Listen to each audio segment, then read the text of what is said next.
You can do the intro. You never do the intro, Ziggy. Go ahead. Let's go. I never do the intro, but I'm gonna try this. This is in spirit of the podcast this time around, which is a little bit winged, a little bit fresh, shall we say? G'day, guys. ZiggyD here, your other host, who doesn't really do the intro before. Welcome to State of Exile episode 44, Talisman Mode Redux. Welcome back. Today we have. That was a pretty legit intro. That's pretty legit. Okay, all right. Good. a little not planned, but this is a post-Christmas podcast. We put this on a week after the last one, and everyone's been Christmasing, so we don't expect our usual level of planning and polish, I'll just say, but expect some cool kind of fresh. We're gonna go with fresh conversations and discussion, and probably a lot of Q&A. So. Not bad, huh? Zeno, would you like to segue us into the? Oh no, wait! I can take this. I'm taking this whole thing, Do it. guys. What have you been up to over the past week, Zeno? What you been doing, man? What you been doing? Well, I've been playing two builds. I was really good at dying the first 2 days I came back to the league, but we won't talk about those ugly babies because they're ugly. The first build I really worked on and still alive is the Viper Striker. And I was like, yeah, man, let's play Viper Strike. And I was thinking just go typical physical dagger. And people were like, nah, man, that's boring. Be a little more unique. And I was like, okay, let's go with added chaos. So the first thing I thought was I will get a 5-link, link added chaos to it, and I'll get a really fast weapon. Doesn't matter the weapon type, and I'll just scale upfront chaos damage, because chaos damage, like fire damage with the old prolif, double dips in a sense where you scale the upfront, which then scales the poison, and then the poison also scales from added chaos, double dipping. So I was like, maybe I could do something like this. So the more I got into the build, I was like, wow, added chaos really does a lot for it. And I ended up getting a pair of Alberun's Warbath, which were only used for, what was it, Pillar of the Cage God strength builds. But they have 1 to 80 flat chaos on it. I was like, hell, these are doing pretty good. And then I started putting flat chaos damage from Elyon on there. You know, your jewelry, you could do like 13 to 23 or something like that. So I started doing that. And then finally, I bought an item level 84. You can get it at 83. Gemini Claw. Gemini Claw to sustain my mana and to roll flat chaos damage. So now I'm actually going up to things, and they're melting. Sadly, Melee Splash needs a lot of AoE still, but it's much better. And I can, if I get like 3 stacks on a boss, they just melt. And it's just a straight-up chaos damage Viper Striker, and it's doing quite well. You don't need a separate single target because you don't have that reduced damage on melee splash primary target anymore. Nope. And I drop a Wither Totem. It's Wither, faster casting, increased duration spell totem.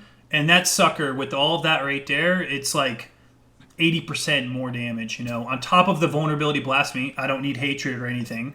So I run Vulnerability Blasphemy with Grace. I'm fairly tanky, get Frenzy Charges, shit just melts. It's pretty crazy. The clear speed, I'd probably rate it like a 5 or a 6 out of 10 because Melee Splash is still limited by a lot of things. You still have to walk up to and hit targets, right? Yeah, but it's very fast. Whirling Blades is the best mobility skill in the game. You can blink it to fortify, just zip around that dot and run next pack, same thing. It's kind of annoying for looting because you know they're going to die. Viper Strike lasts 8 seconds, but you're not really going to see what they drop. So if you're really concerned about the drops, you have to go back and check. But it's alright. Yeah, which kind of just like kills the whole reason for playing the build, doesn't it? So you need to be able to like leave the drops behind. Yeah. I'd like to notice a bit of a change here. I'd like to point out a bit of a change.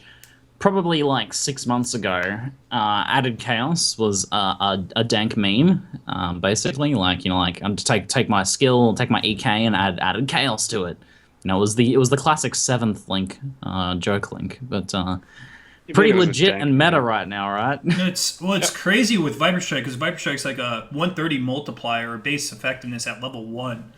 It's like 160 right now at level 17 or something. It's crazy. And then you get Void Manipulation, which is a multiplier for chaos. We haven't had that before. It was basically Incinerator Bust before.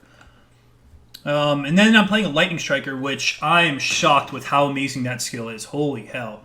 The biggest downside of it is any kind of obstruction. It just makes it, you know, kind of fizzle.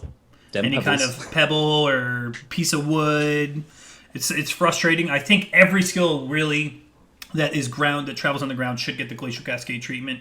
I understand Arctic Breath is very good for the shotgunning. You could still use Frostwall for that. But I don't want some little obscure pebble to ruin my day. So I think they all need to get that kind of treatment. Or, like Glacial Cascade, you could shoot down from the top part of docks to the lower part. It'd be nice if you could do that with Lightning Strike too, or Multi-Trap.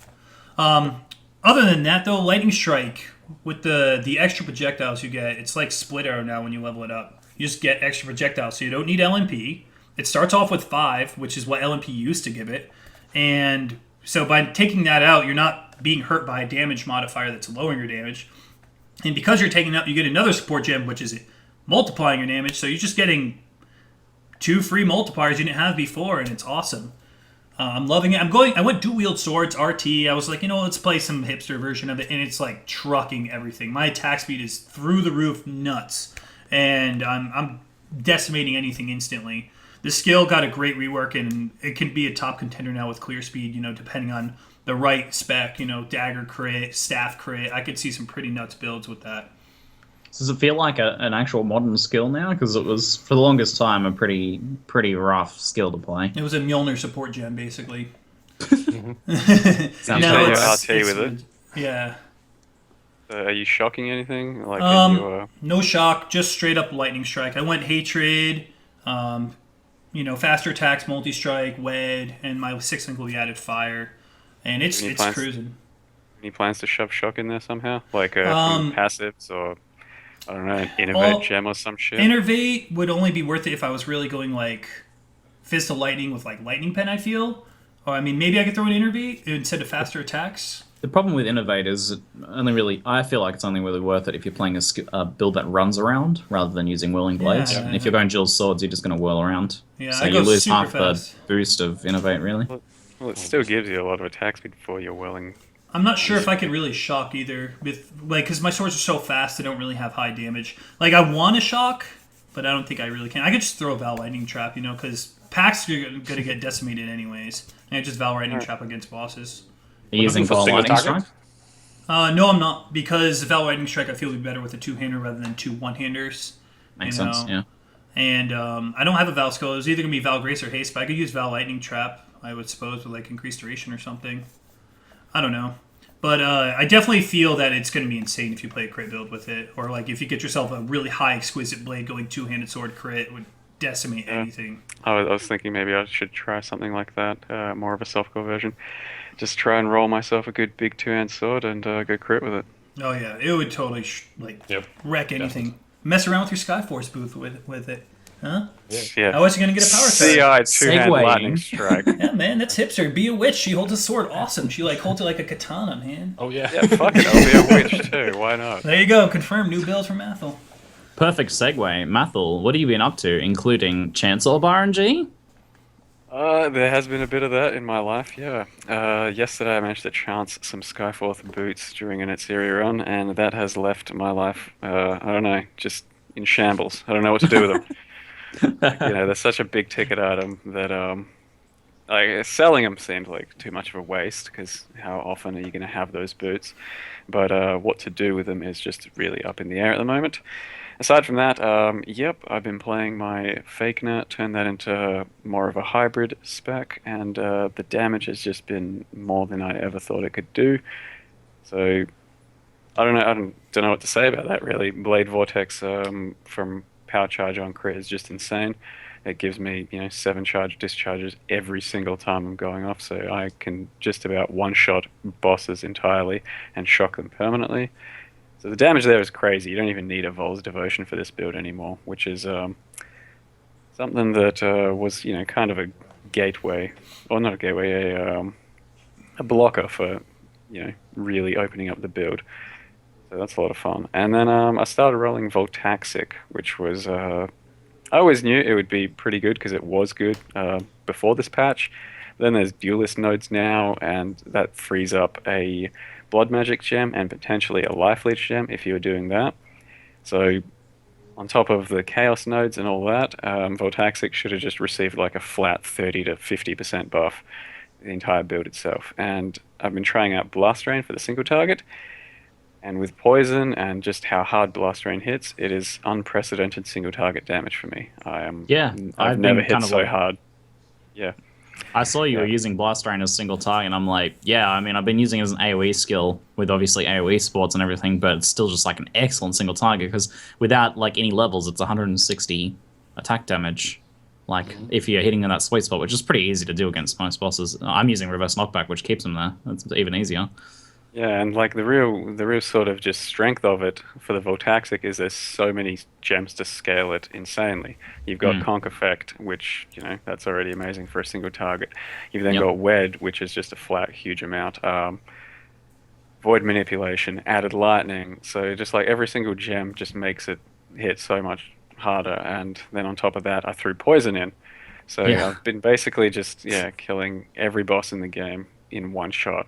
You know, just drop one Blast Rain. Doesn't matter how squishy you are. You drop a Blast Rain and then like kind of run away, and job done, taken care of. I don't know. It feels too good. Yeah, it sounds a bit too good to be true. The way kind of Poison is working out with certain things at the moment in general, but especially that. Yeah, I mean, Poison or no Poison, it's kind of the single target skill that bows have always wanted to feel good, and now that you have it, you're like, oh well, I guess that's why we didn't have this, because it really is just too good. I just got to rely on the shitter single targets, because otherwise I think bows just stand head and shoulders above everything else in this situation. The AoE that's always been so good. The AoE clear, of course, has always been so good. That's kind of like the not having single target was kind of like a balancing point. It was like, you know, spells kind of being kind of all rounded, melee being very good single target, and bows being very good clear. Like that was kind of how it worked out. But it was essentially the only sort of counterbalance to how strong everything else was on the bows. Like the single target's still okay, but it doesn't feel great, whereas everything else feels great. So that was kind of what weighed bows down a bit. And now that everything feels great, it's like, well, bows are just too good. Yep. The crazy thing about Voltaxic is you never used to get Chaos nodes. Now you can actually pick up Chaos nodes because of how strong Poison is. That double dip effect is nuts. Yeah, so the Chaos nodes are really good, but as a crit build, you still don't pick up too much of them. True. What it has done is let the non-crit Voltaxic builds go to another level. So you've probably got an extra, 50% or so DPS from the previous non-crit build. Before 2.1, which makes it a very, very good option, and you don't have to go crit for this bow to scale insane damage. The crazy thing is, too, it's all right there now. It's like Voltaxic, you kind of had to go every which way, and now it's all right there in the Shadow Tree. It's beautiful. Yeah, do you feel like this is bringing Voltaxic back to its former glory, or do you feel like this is too much and it's liable to be changed? I mean, it's a hard question. It is too much, and it might probably be changed just because, not necessarily the Voltaxic being changed, maybe Blast Rain or something like that. But it never really had former glory is the problem. It's just that it was like one of your only necessary. options. Yeah. It's not that it was ever really good. I always remember watching streamers or other people just use Voltaxic, and it was like a 30 exalt item because there was only like 5 on the server or some shit. And the clear speed wasn't amazing. It's just that it was safe and it got the job done. Exactly. It was the only way to deal with Reflect as a bow character. Yeah, Reflect was real. I mean, the reason you used Chain on Split back in the day was because of Reflect. You know, it's like reasons like that. And everyone went non-crit bows because it's just there wasn't no lethality, there was no King of the Hill, a lot of that crap didn't even exist yet. I mean, Voltaxic was the only way to go crit, pretty much. Yep, safely, with that big fat 5% base. Woo. Yeah, so now it's got a bit of crit on it, and it's really common bow. Like there's any time of day you check, there'll be over 99 people with one online, so it's easy to buy. It's like one exalt, really accessible. Maybe it's too good. I don't know. It's not necessarily that it's just Voltaxic's too good. It's just chaos and poison damage. I feel like there's a bit of a price lag at the moment with people not quite catching on to Voltaxic. I don't know. Like I feel like one exalt for the power it gives now is supply and demand, Ziggy. There is a bit of a price lag, but to some items you're just never really going to put too much of a dent in if there is that many of them. Like Vol's Protector's one. That's definitely an example there. A lot of people, instantly want to play some cast on crit Cyclone after they see me do it. It's never going to change the market because there's like 10,000 of them out there, so it's still worth one chaos at all times. Yeah, exactly. It's never going to change. Voltaxic is rare enough though that It's a bit rarer than like the average Than it release, yeah. vols. I Oh thought yeah, it is a they- bit rare, but it's still, if anyone that wants one is going to be able to get one, basically. Yeah. That's why. Yeah. I feel like Voltaxic, they lowered the rarity of it, and then they what else did they do? They made it so it's not a high item level. It used to be like item level 78 before, right? Yeah. Now Yeah. it's like you could get it anywhere. Wherever it's Spine gonna- Bow drops, it can. So supply and demand. Obviously, there's way more of a supply than there ever was back in Nemesis or even in Invasion. And Reflects no more. Used to be a T1 unique that would only drop on like eye level 78 or something. Yeah. And then the people that really wanted one were like Akira, I think it was, if that was the guy. He'd always be like the guy buying it instantly. So even if you wanted one and you could, sort of like collect enough currency to get up to that, chances are he'd buy it before you anyway. So there wasn't really an option to buy it. Cornering that market. Good old Akira. I can't believe that name drop Guy just loved came his out. Voltaxic. He loved more than that.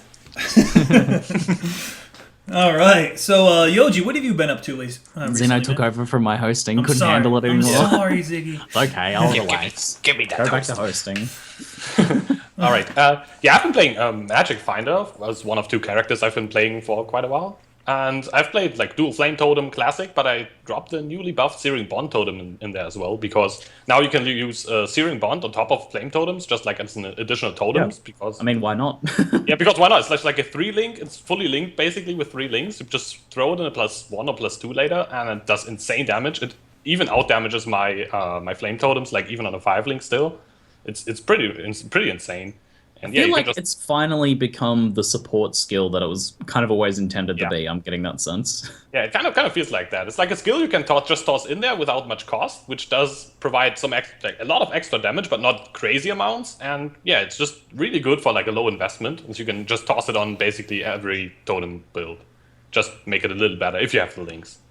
Yeah, so and I've done that on a Magic Finder, and I started like solo leveling up, like started the league out normally, acquired like more and more Magic Find gear, got a bit lucky with some drops here and there, but yeah, started stacking up the Magic Find, and then at some point I felt like, okay, Magic Finding solo is nice, but if I had like twice the clear speed, because clear speed on the Magic Finder is pretty low at some point, I would just get the same amount of items, so I have to like one-up the concept kind of a little bit. So I just specced out all damage, because I was pretty squishy. I went full defense and supportive build, and just like started playing in parties only, up to like level 88, 87, where I'm at right now, and just like Magic Finding maps like crazy, and the drops you get it's completely ridiculous. Like 10 uniques per map sometimes. You get like every double boss map is just like screen full of loot.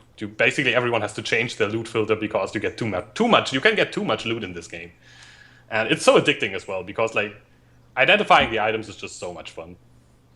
Oh, yeah. Mapping with the decent color was always the dream, but I feel like it's been less of a thing lately. I don't know. I see less of it these days, but I was always like, every time I've done anything to do with Magic Find, whether it's mapping with a Magic Finder or making like my own even like dodgy Magic Finder, it just still blows me away how much actual difference it makes, right? Like you go from basically taking like 1 or 2 rares out of a map to multiple inventory loads where you're chucking stuff on the ground and just ignoring rares.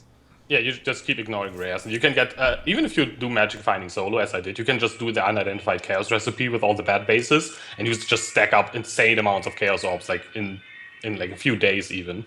I made like, I don't know, like 3-4 exalts more than I usually would make around that time, like excluding any crazy drops that just like throw off the whole thing. But I've like been comparing what I've usually been made. I like compared my Dark Shrine start of the league kind of to the Magic Find one. I basically made like 4 times as much currency just from vendor recipe alone, which was pretty crazy.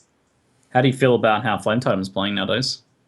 Flame Totem, I think it's still very good. Like, yeah, back when I leveled, we didn't know about the whole Talisman unique thing that makes leveling with Flame Totem completely broken again, and it just plays really good, especially if you throw in that Searing Bond as well early on.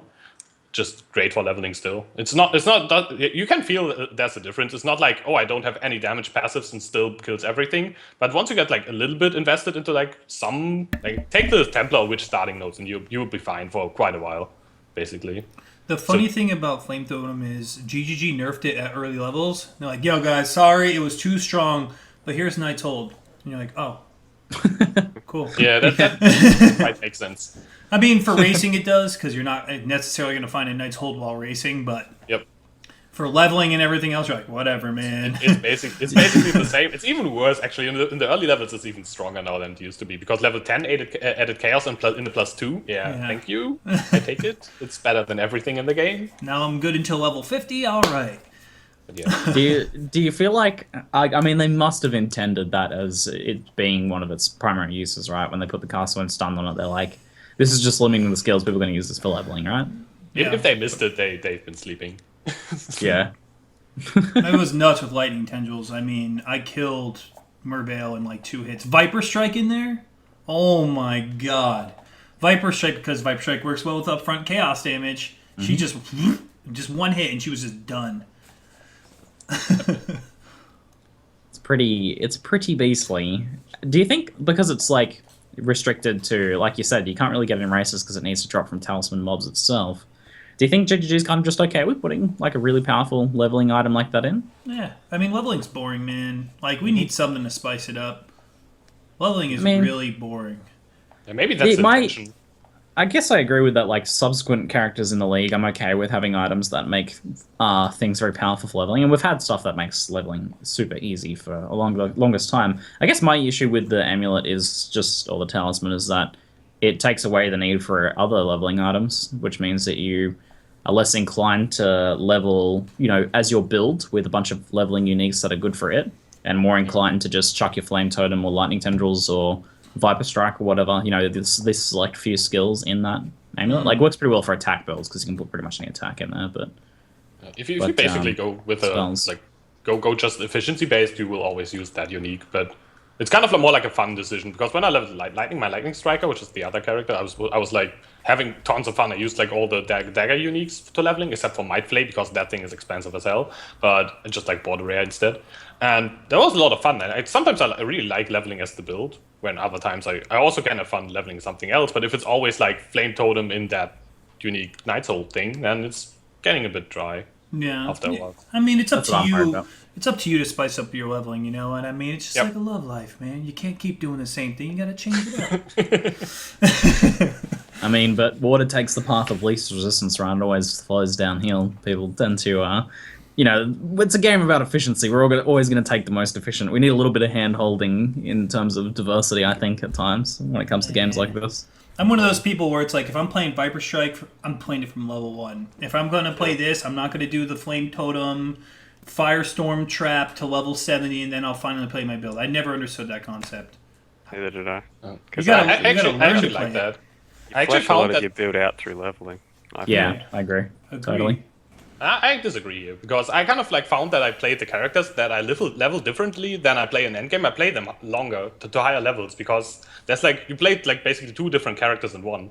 I played a lot of summoners, so maybe that's kind of the thing, because you can't ever level as a summoner. So I level my summoners like differently every time, so I get to try something new for leveling every time, and then I switch to a different summoner build every time, so I get like an extra character or build to play every time. Well, I mean, when you're playing summoners, it's a product of necessity. It was. But I also enjoyed that, and I kind of made the best of it, and now I even enjoy doing that on some other builds as well. But it has to be a different leveling build every time. I can't play like the same leveling build on every character, but I can see like leveling a split arrow and then go into Frostblades later, because Frostblades early is not good. That, for example. Let me fix you there. Frostblades is not good. There we go. It makes Mathil flaccid. It makes Mathil flaccid. Yeah, it can't be good then. Whoa, let's not talk about my flaccidity. Now we're just making That's up for words me on to this do. podcast. Yeah, Flaccidity. Perfect. Oh, but yeah. So Ziggy, what have you been up to? Let's hear this epicness. So I did finish, well, kind of finish off my Blast Run character. I want to take it into some high-level maps, but echoing Mathil's sentiments, the skill is pretty godly. I think it's pretty damn good, and it can work in many other bow builds as a single target. I'm using it as a primary skill, AoE, when you have that reverse knockback happening with Empire's Grasp, like the Chin Sol, the point blank stuff. It's like Mathil said, there's so many ways to scale it, and then point blank with the 50% more and the 100% more from Chin Sol on top is pretty sexy, man, and I'm loving it. It's just such a fun, different skill to play. So I kind of finished that off. But then there is the other end of the spectrum. You guys are talking about your favorite ways to level. I like leveling naked with no items equipped. I recently finished off the chapter of the Punchy Hobo. I finally, after exactly 24 hours, it was 24 hours and 1 minute, I chanced a unique. Finally, and just for reference, I've chanced one other unique in my entire Path of Exile career. 4,000 hours of play, probably around about that, and I use every single chance I ever drop on items. So hundreds, thousands of chances probably. And I only ever got a Kelm sign. It was the only thing I've ever chanced before. In a race? No, don't ask me why I was chancing a coral ring. I didn't have an alch. I needed a rare, and I got a unique, and it was not good enough to use because I needed some resistances. So I finally got it though. I chanced a fen coil, which is not a bad leveling item. So ended the days of the Punchy Hobo. It's kind of like it's finally over. What does that mean for your character? Are you done with it, or are you now leveling with the staff? No, now it's the challenge has morphed into something new, so I'll be continuing the character, but now he is the Punchy Hobo. You can finally use gems now, right? Yeah. Yeah, basically I finally put in some right? gems. I put in some Firestorm. Yeah, that's the trap stuff. So I got a Firestorm trap and I got a Searing Bond trap going now, and it's. I'll tell you what, man. I just before chancing it, I went and fought Mervale naked, right? So completely naked against Mervale, and I managed to defeat the first form in a grueling 30-minute battle. It was freaking intense. I had the resistance flask going, man. Resistance life flask going. Had to manage that, and a resistance quicksilver to try and not get insta-gibbed by her ice attacks. So I managed to get first form down, but second form was simply impossible because of she constantly spams those ads, and obviously with a unarmed melee attack, single target, you don't really have any ways of dealing with squids.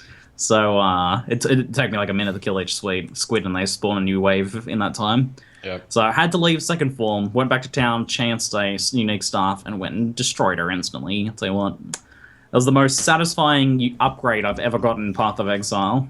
Think about the best item, Mathil's sorcerer boots. Nothing compared to the upgrade in power that this item gave me. Just my tooltip DPS on my basic attack, 500% increase from 6 DPS to 30% to 30 DPS. I gotta get the fen coil. So I have a question for you, your Ziggy. Skyfall doesn't do that. I've seen some crazy T1 uniques drop and chat go nuts. Your chat, I've never seen chat go that crazy over any unique in the game, let alone a fen coil. It was like the collective relief of a community, man. People are too invested in this series to stop watching, even though it was so very painful. They're because I can't miss it. And people who are I just went off to make some food because it's been 24 hours and he hasn't dropped a unique yet. I'll be fine. And then they missed it. Regrets for the rest of their life. Yeah. I mean, I was on vacation once. I said that yesterday as well. I was on vacation once, and then Ziggy chances a unique on the Punchy Hobo on that day. No, thank you. That's your fault. I'm sure you have a lot of currency just from punching things. Did you respec out of that accuracy node now that you're officially trapped? I'm going to respec out of the accuracy nodes. I actually had to do I got a tree reset from the expansion or from the patch, and I used that to respec into the resistance node in the Templar area for the Mervale fight. It's a 12% cold resist, helped a lot. I would have died without him for sure. This is Act 1 normal for 24 hours. How did you not lose your mind? 24 hours. It was chat kept me sane, and actually, I don't know. You might be right. I might have actually lost my mind. Maybe I did not lose my mind. I think I may have actually. But maybe that already happened long ago, after 4,000 hours of Path of Exile. Probably I already ask Ziggy, when did you find out that you were a masochist, and how did you take that news? How did I take that news? Yeah. I took that news gloriously. That be it. It was the cosplay that did it, though. I think actually doing the full Gucci Hobo cosplay. I mean, you already had staff pre-prepared, right? So it was desperately I had I had like the leather strap that he has around his neck, and the Templar staff and the robe and everything going. And then his staff drops, man. Like I know. I had the staff in cosplay, and the cosplay. That was the thing. His cosplay didn't match mine. I had the staff on my person, but he didn't have it, so he got one. And now we match. It's perfect. That's why it worked. I legit always wanted to do some Marauder cosplay before those whole Twitch terms of service things kicked in. Didn't you always used to do Marauder cosplay anyway? Well, yeah, but I wanted to do it on stream because it was I didn't stream before those days. The only thing you would see is like the no shirt part. I guess you could do some basically. tattoos, maybe. Yeah. Oh yeah. Sorry. Mathil, when I first moved in here with Pox, where I was like, I need some more people to get on the podcast, and you just started streaming. I didn't know who you were. And Pox was like, you should get Mathil. I'm like, who's that? And he's like, the guy that has those really nice abs that always has his shirt off in the YouTube videos. I'm like, what the hell? Pox, what are you? Pox at that point? Of course, Pox was like full cap and pride. Explain. I mean, who wouldn't? I mean, clearly.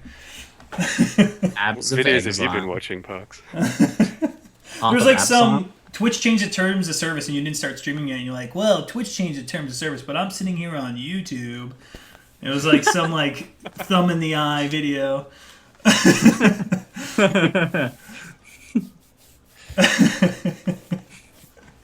Oh man! Poor Mathil, we're sitting here objectifying him. He's not a piece of meat. Yeah, this isn't Tumblr. I am a piece of meat, actually. I literally signed up to be a cam whore, and here I am. There you go.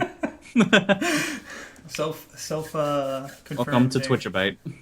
Oh man! So let's go on to the next topic before it gets too crazy in this. We have topics. Oh my god! Oh yeah, wait. We kind of do. We have a couple topics. So there's a couple things we didn't talk about last week. It was poison. We didn't go into too much detail. Some of the newer skills like Wither we didn't really touch up on. We didn't really touch up on Rigwald fight at all because none of us has experienced it, but 2 people have now. Yeah. And we're gonna have a nice long Q&A. You guys get your minds out of the gutter. So let's kick it off with poison. So poison's something that has been pretty meta, if you guys ask me. It's been really, really popular. More so meta has been the Beano's kitchen knife and how it interacts with poison and the amount of damage that can be done with this. So if you guys don't know how poison functions, any kind of direct damage chaos or physical damage through conversions or whatever can now poison, and poisons can stack. As soon as you put on the support gem, you have a 100% chance to poison. Poison stacks indefinitely. It does insane damage if scaled correctly. YOJI, what are your thoughts about poison currently in this meta? Do you like it? Do you hate it? Do's and don'ts? From what I've seen so far, it seems pretty insanely strong. But I kind of like that there's like a new dot mechanic, or like after Proliv and Burn got nerfed, he didn't really have any dot that was really good to use anymore. We had Puncture, but Puncture got nerfed as well, and I always liked the idea of having a dot. Then there was Poison Arrow. Okay, yeah, that was a pretty good dot skill. And now you can basically put it on everything you want. You can put it on EK, on like spells. You can convert fire to chaos, and I actually like that you can use a dot with basically everything now. But it seems a bit strong from what I've seen. I've not used it too much. I'm using a Beanos, but I'm not scaling Poison at all on my Lightning Striker. I'm just using a Beanos because it has really good stats and was good before, so why not? But yeah, I just feel it might be a bit strong, and it definitely solves a lot of single target problems that a lot of builds had previously. Like we talked about earlier about bows not having that many single target problems anymore with Blast Rain, and especially if you put poison on it as well. So it may be a bit strong, but definitely cool. Cool idea, cool concept. I like having it in the game, just like from a flavor perspective. What are your thoughts on it right now, Mathil? Yeah, I mean, I'm pretty much echoing that as well. It's a really cool idea. I was happy to have a sort of dot in the game. I guess my beef with it is that chaos and poison and all that just bypasses like a lot of the things in the game. Like it doesn't matter for reflect, it doesn't matter for resists. So it just becomes your one-stop shop for damage. Like it's just too convenient, basically, especially in you know, how hard it is to sort of roll maps that are runnable and all that in the end game. Poison and Chaos just doesn't care about that, and it just becomes too convenient, and I can't get away from it if I really want to just zone out and play a pretty face roll build. I mean, like, let's go through the list, right? Ele Reflect, Fizz Reflect, Elemental Equilibrium, the 3 different resistance rolls you can get on maps. None of those affect Chaos. You can run Yeah. Blood Magic because there's no auras for it. I mean, Minus when you take off max, your race- max is one of the things that's very scary for a lot of builds too. Because you can deal with reflect usually, but throw minus max in the mix, and all of a sudden you probably can't deal with it.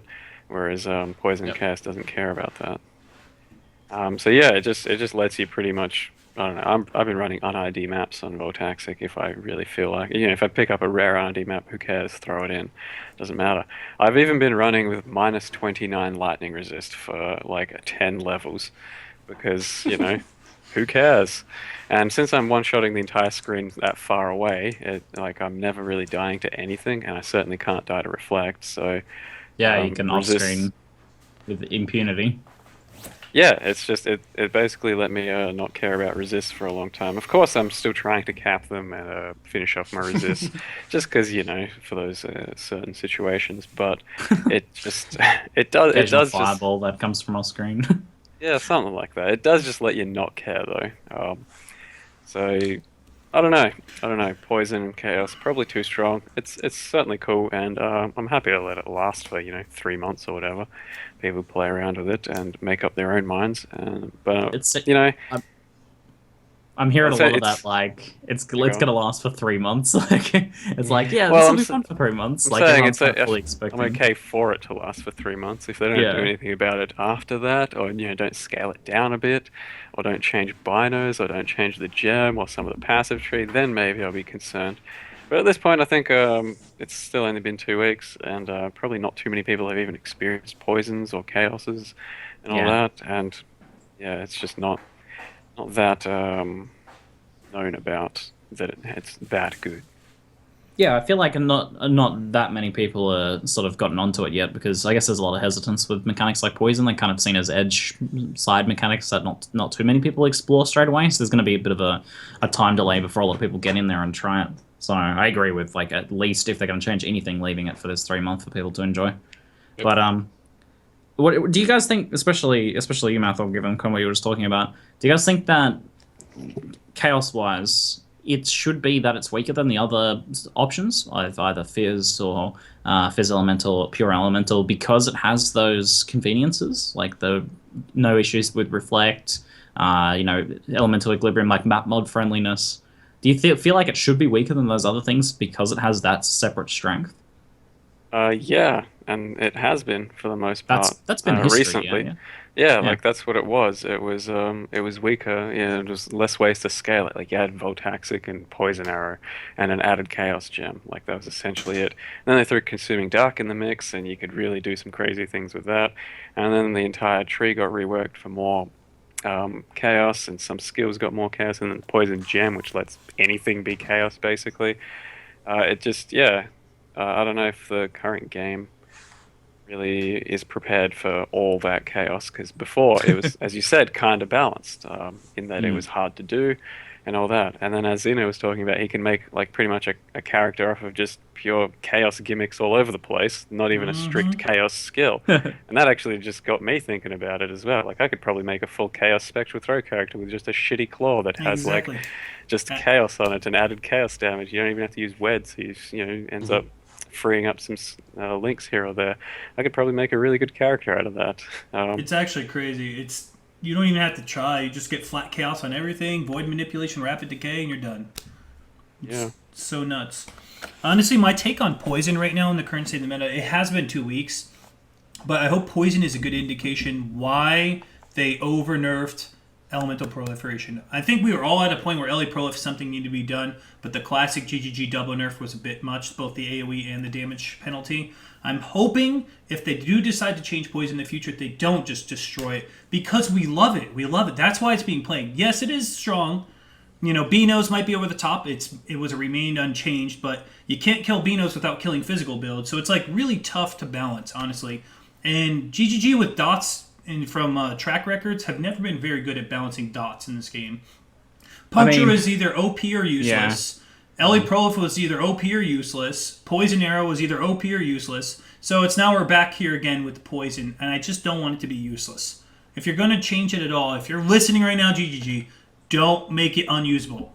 And we want it to be fun. We want to play it. Just don't kill it into the ground. I mean, that's like a pretty tough ask, because if we look at the history of action RPGs in general, dots as a mechanic are always like one extreme or the other. They're always it's like so hard to balance it. witch doctors grouping an entire zone full of mobs and just destroying them, or it's like this is a joke and not doing anything, right? Like, I think the problem is that dots are like very binary in the way they work. Like either you can kill a mob with the dot or not. You can't kill it with a dot, and the difference between like killing it and not killing it is huge for your clear speed, because it's like either like fire and forget and you can clear it or not. And like the whole mechanic of like throwing your skill in there and moving on and everything dies, it's very hard to balance. if you have to stand there and wait and watch your dot do work, then it doesn't work. And it doesn't work. Exactly. And if you can just fire and forget, it's probably too strong. Well, here's the thing of why Beanos is too strong. If there's anything that's too strong, it's the way how Beanos interacts. Pox, I watched Pox do this. He throws a bear trap with poison linked to it. That bear trap dies, or kills one target. That target spreads its poisons into Beanos to like 3 or 4 different mobs, which spreads it to like 12 mobs, which spreads it all to one rare. 12 poisons instantly on a rare Yeah, dead. that's going to be changed. Yeah, and That's exactly the problem right now with Beanos. It's not that Beanos needs to be changed, other than the way how all those poisons are suddenly on one target and then it just melts. I mean, that's a little crazy, but also you have skills like Blade Fall or Bear Trap even. Bear Trap has a 200% damage effectiveness. If you're throwing added chaos on there, holy hell. You know what I mean? Or you're throwing Blade Fall, it's the new Incinerate. You need 0 damage to make it do damage. So of course it's going to be crazy with poison. You know, there's just a lot of fine-tuning that needs to be done, and I'm sure GGG is looking at Blade Vortex and Blade Fall in particular. But yeah, I don't know. I just realized that the thing you said Box was doing, I think that happens sometimes with my Lightning Strike, and I never knew what that was. I sometimes like randomly one-shot bosses in a pack, but I think what happens is that I've Adder's Touch and I'm using Beanos. Sometimes that spreading onto the boss happens when they stand in a pack, just like randomly. And I sometimes was wondering why I was just like throwing Lightning Strikes at a boss in a pack and they just like zoop, die. Because all the poisons spread onto the boss, and poison stacks now, opposed to only being able... Before... your highest poison would go into the target, and that was it. Now all the poisons go into the boss, and he's dead. Yeah, nice. So that's the big problem. Now I know what my build does. That's pretty cool. What do you? So what else do you guys suggest, or what do you think would be the ideal situation for poison/chaos? Then, like in 3 months' time, Ascendancy comes out. Where would you like to see it? How would you like to see it performing? Well, honestly. Everything that's out right now, I mean, it's so much speculation, and the power creep is just getting crazier and crazier every league. I'm just going to let the devs do their job, and I'm going to sit back and whine when the podcast comes on, all right? There you go. I was about to say the same thing. I'm kind of a dickhead in that regards. It's like, well, you got a problem here, here, and here. I don't have any solutions for you, but, you know, do something about it.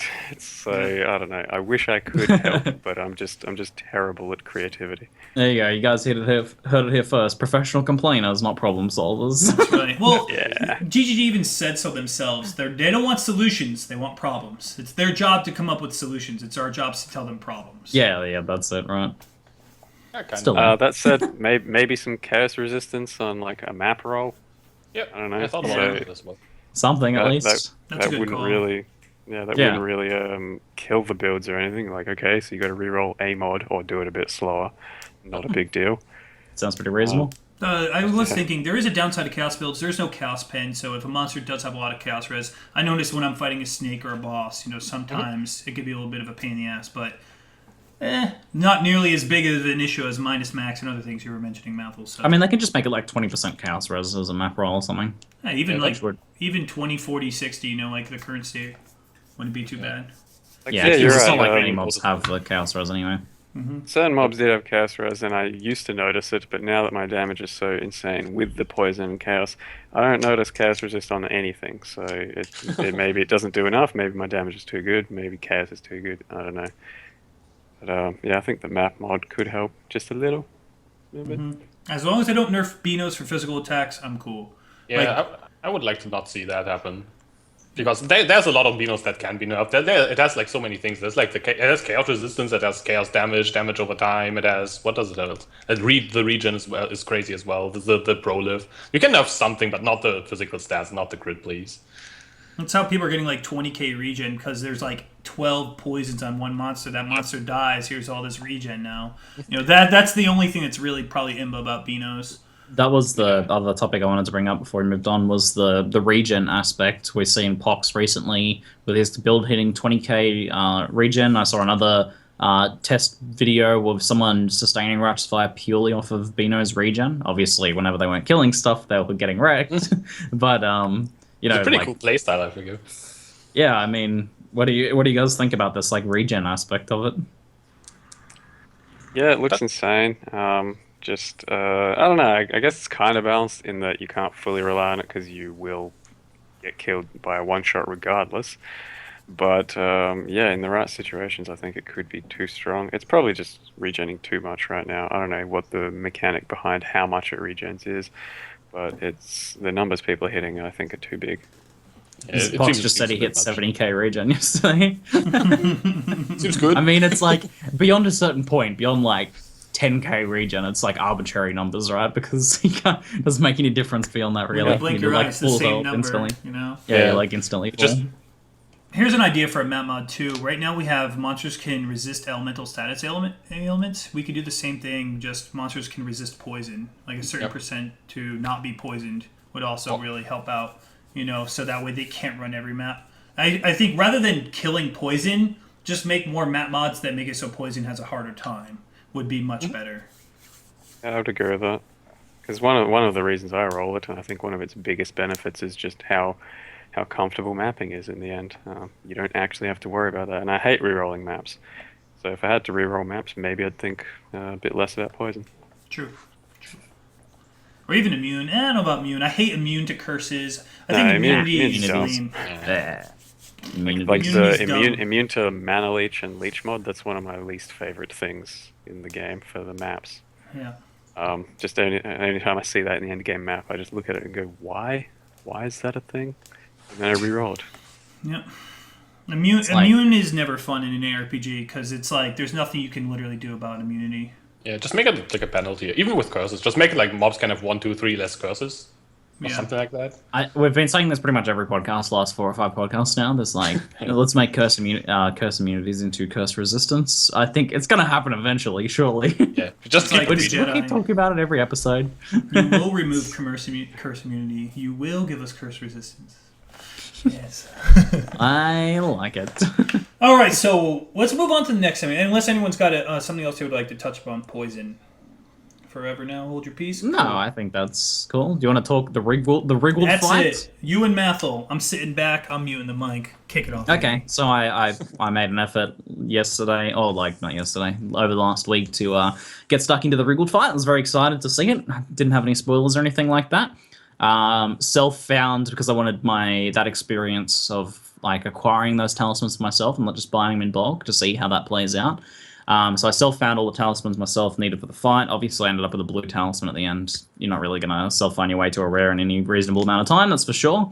And did the fight itself. I think it was only like a level 67 or 68 Rigwald fight, I think, because of the eye level of the talismans I had. But it was a pretty damn cool fight, man. It's not like people are kind of like, is this going to be the next Atsiri? It's definitely not like another Atsiri style boss. It's more like a boss that any build will go and run multiple times to try and if they want to farm up talismans, like, or if they want to farm up some of those extra couple uniques. And you know what? I really like that because I'm not really super interested in Atsiri as a piece of content. That's not really something that interests me too much. You know, like making specific builds for it, or I don't know. Like I kind of have my issues with Atsiri, but this is something I can see me doing on like a lot of different characters if they change a few things about it, maybe. But the actual fight itself, very cool. Not too hard at that level. Like I imagine harder levels of him will be a little more difficult. But the mechanics of it, really nice. Like he's got awesome looking skills. The fact that he like shape shifts is pretty sweet. And yeah, I love that it's also a zone that when you're in the fight you can't portal out of. That's cool. I think having some select pieces of content like that you can't portal out of is very exciting. When I realized that, when I went in balls deep, the first part of the fight on him, and blew all my flasks, and I was like, all right, time to portal. Open my inventory, portal scroll grayed out or whatever it was. I was like, that's pretty cool. So I'm like running around the arena like being like, what do I do? What do I do? And then eventually figure out that he's got some ways that you can get fast charges back. I won't say too many spoilers because I know YOJI and Zeno haven't done the fight yet. But it's pretty cool fight. I think my issues though are kind of what we covered a little bit in the podcast, that you don't have a small chance to get an upgrade. Like I put in the five blue talismans and I got a blue back, right? I knew there was no chance of me getting a rare talisman back, and I knew to do that I'd have to spend months farming up rare talismans and upgrading them until I had enough rare talismans to do the Rigwald fight with rare talismans. And then the unique I got was just the basic ring, which seems kind of but I know some of the other uniques he has are pretty cool, so those seem like decent rewards. So the no chance of getting any sort of like upgrade on the talisman, I think, is a bit of letdown, like we covered last episode. And then having found my way to the talismans required to do the fight, I feel like there's definitely an issue there. Like, it is only viable to farm Rigwald if you are actually buying talismans in bulk. You're not going to be. No one's going to be like finding their talismans and then running Rigwald again and again and again. Like maybe once in a blue moon will you ever fight Rigwald if you're finding your own talismans. Just the process, the time invested to upgrade them all, especially, and like I said, no chance of getting rares. Essentially a few days of mapping or playing to just be able to like do one Rigwald. And if you don't have good eye level talismans, then it's just a joke of a fight anyway, and you don't get much out of it. Like you've pretty much covered everything I would have said about Rigwald there. I faced him once at like eye level 73, I think, and then like 65. The 73 fight was, it was pretty challenging here and there, and I got a good chance to actually face him and see what he does and all that, and do some damage and all that.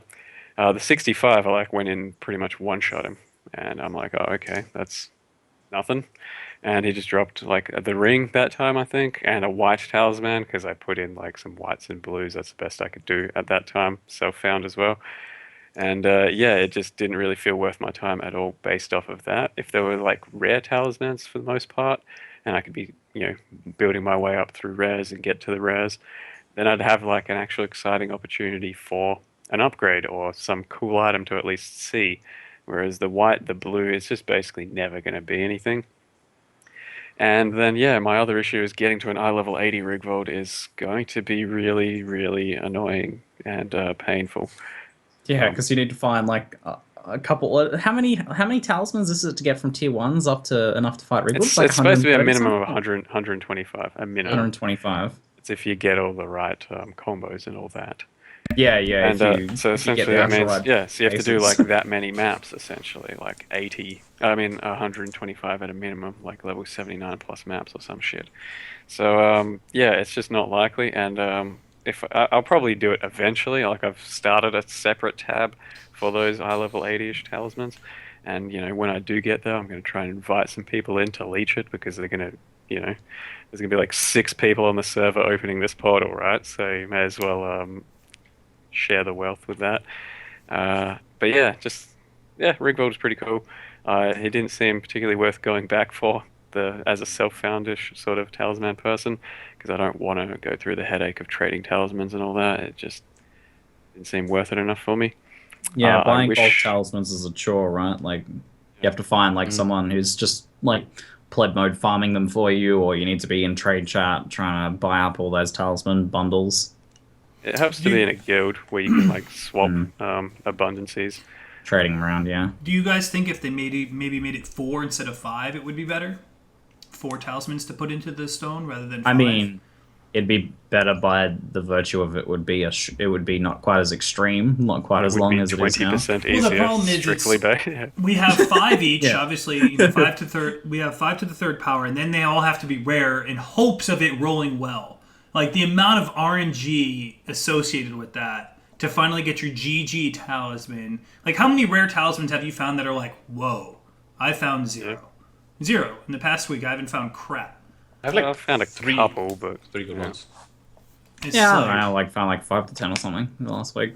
Like, I mean, rare ones that were worth a damn. Like, holy crap, I could sell this for an exalted. You know what I mean? Like, that's what I'm saying. Most of the rare ones just go into fodder because they roll terrible. You can't augment them by any means. You know what I mean? So it's like, there's so much RNG associated with that, and then you still have to find 125 rare talismans in hopes of getting one rolled well.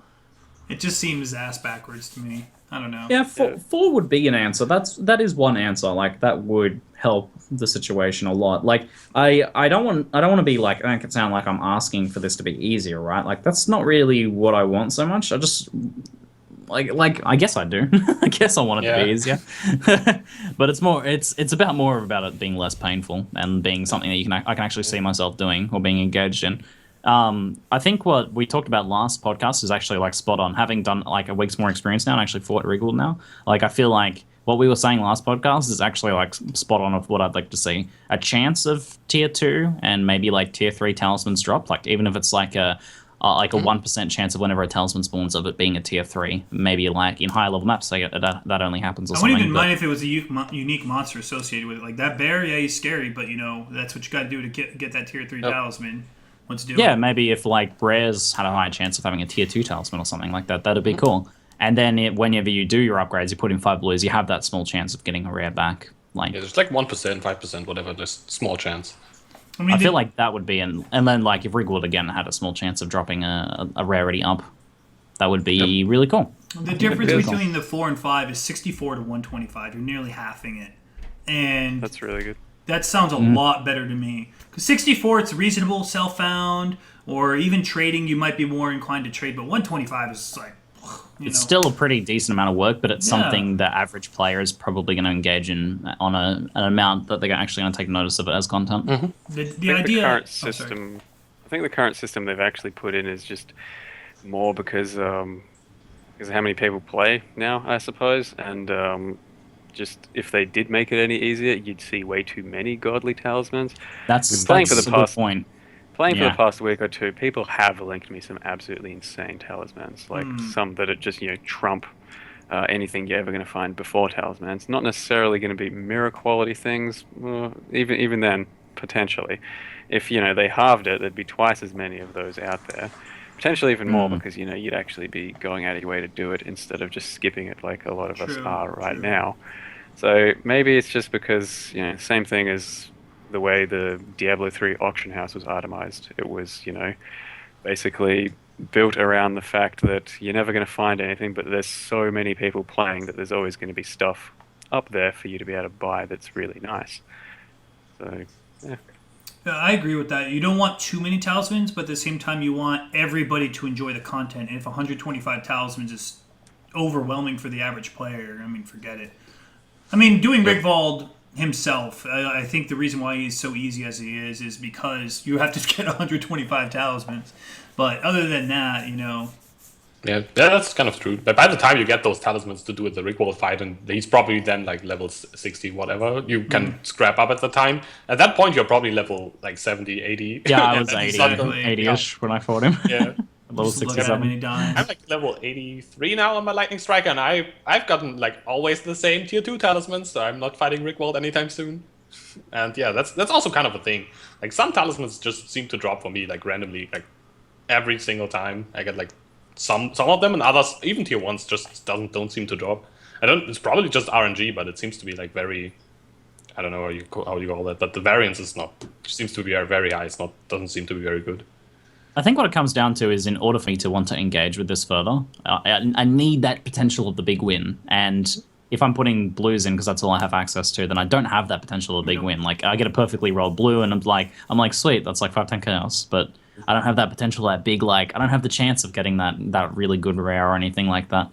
Yeah, if the house always wins, why would I partake? If I can have a chance of winning, I'm okay with that, That's what Path of Exile does so well, is that chance of the really big win, You can get that mirror on that first beach, you can get that godly unique chance to, you can get those Skyforth boots.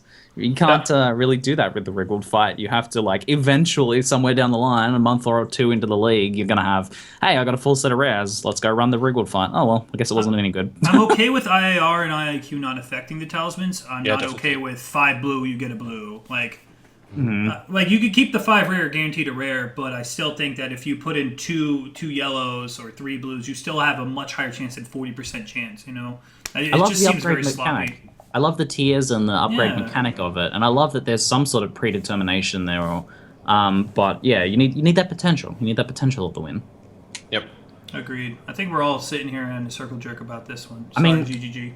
Who's gonna play the strategies that your maximum possible win is $10, right? Yeah, exactly. I'll That's counter what all it your feels arguments. I fucking love Talismans right now. How dare you guys? Like, it's, There we go. yeah, the nerve. Like, they made a perfect system, and How you could guys There's literally nothing wrong with this. hang up. I mean, don't get me wrong. I actually like Talisman League a lot. It's just like those but this- small things that could make Yeah. it like so much yeah. better. It's just like Quality a of little life. little change here and there, like 1% of a unique drop here and 1% here, or, like to make I mean- drop a rare talisman. It's just like insanely better already.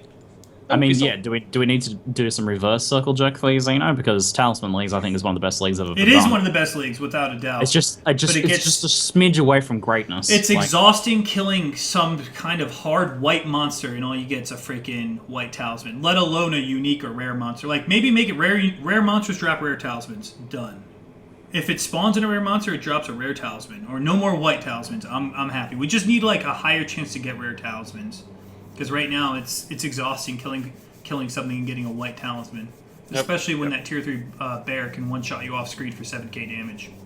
He's not as bad anymore. He's just like 5k now. Oh, okay.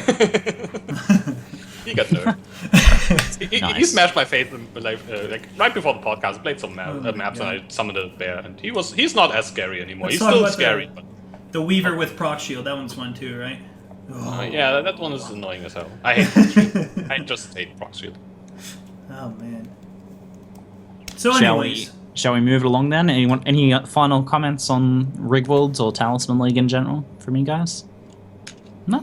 All right. point blank. Let's talk Point Blank. So in the past week, some discoveries were made. Point Blank has been around forever, and for the longest time, it's been like community held belief. And I don't know how this originally started, but obviously it was the case where someone said it to someone, and then someone influential said it to the community or something, and it just got repeated and repeated until it was commonly held belief. But it was always believed that this is the best example of it. Is that the way the way Point Blank worked?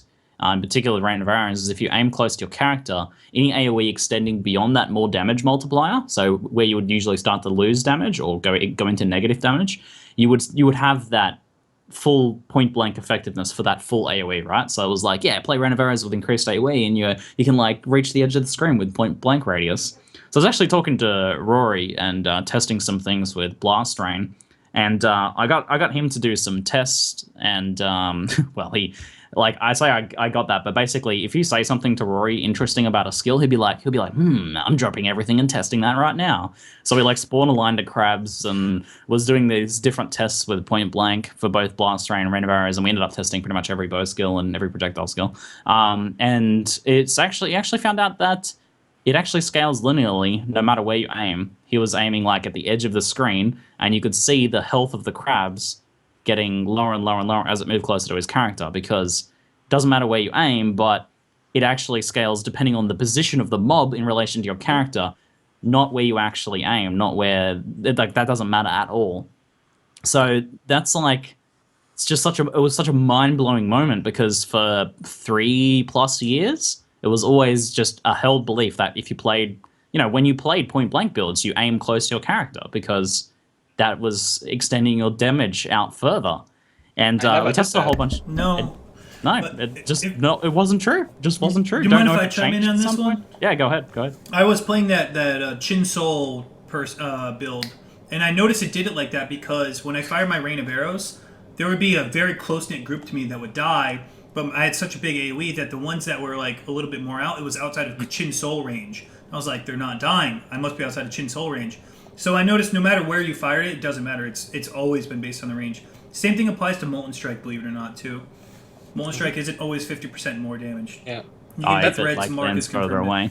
That's why I noticed it, and that's why I actually expected, and always in my head, always worked like it actually works. So for me, it was yeah, that's how it works, right? And then I noticed that there's a ton of people out there who never knew that it actually did not work that way, and I just assumed as well. So I might have been wrong, but it just turned out I was right about it. Yeah, I I've noticed got that from a with- few people. It's Yeah, and I people who noticed are newer to the community or kind of never really heard that, they were just like, oh, I assumed it worked that way. But there's this whole other like group of people that have been like playing, especially like point blank builds and stuff, and since the days of Reign of Arrow Glory, where you know, that was like always how it worked, and that was apparently not the actual case. So kind of a big discovery there and confirmation of like some actual mechanics, and the fact we can discover like and confirm different like ways of mechanics work this much later on, like such an old thing, is kind of mind blowing. But so I did a testing with a whole bunch of different skills, and basically nearly all of them work that it's based exactly on where you are when you fire in relation to the mob, not where you're actually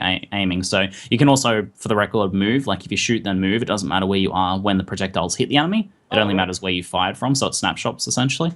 The only exception to the skill, and you guys might find this interesting, and maybe inspire some of you guys to play builds, and some people already kind of knew this, but the only exception to this is Ice Shot. If you shoot a target at point blank range, and you have a lot of AoE on your Ice Shot, and this is known as like an Ice Shot railgun style build, then the entire AoE, even if you're off screen with it, does the 50% more damage. Whoa.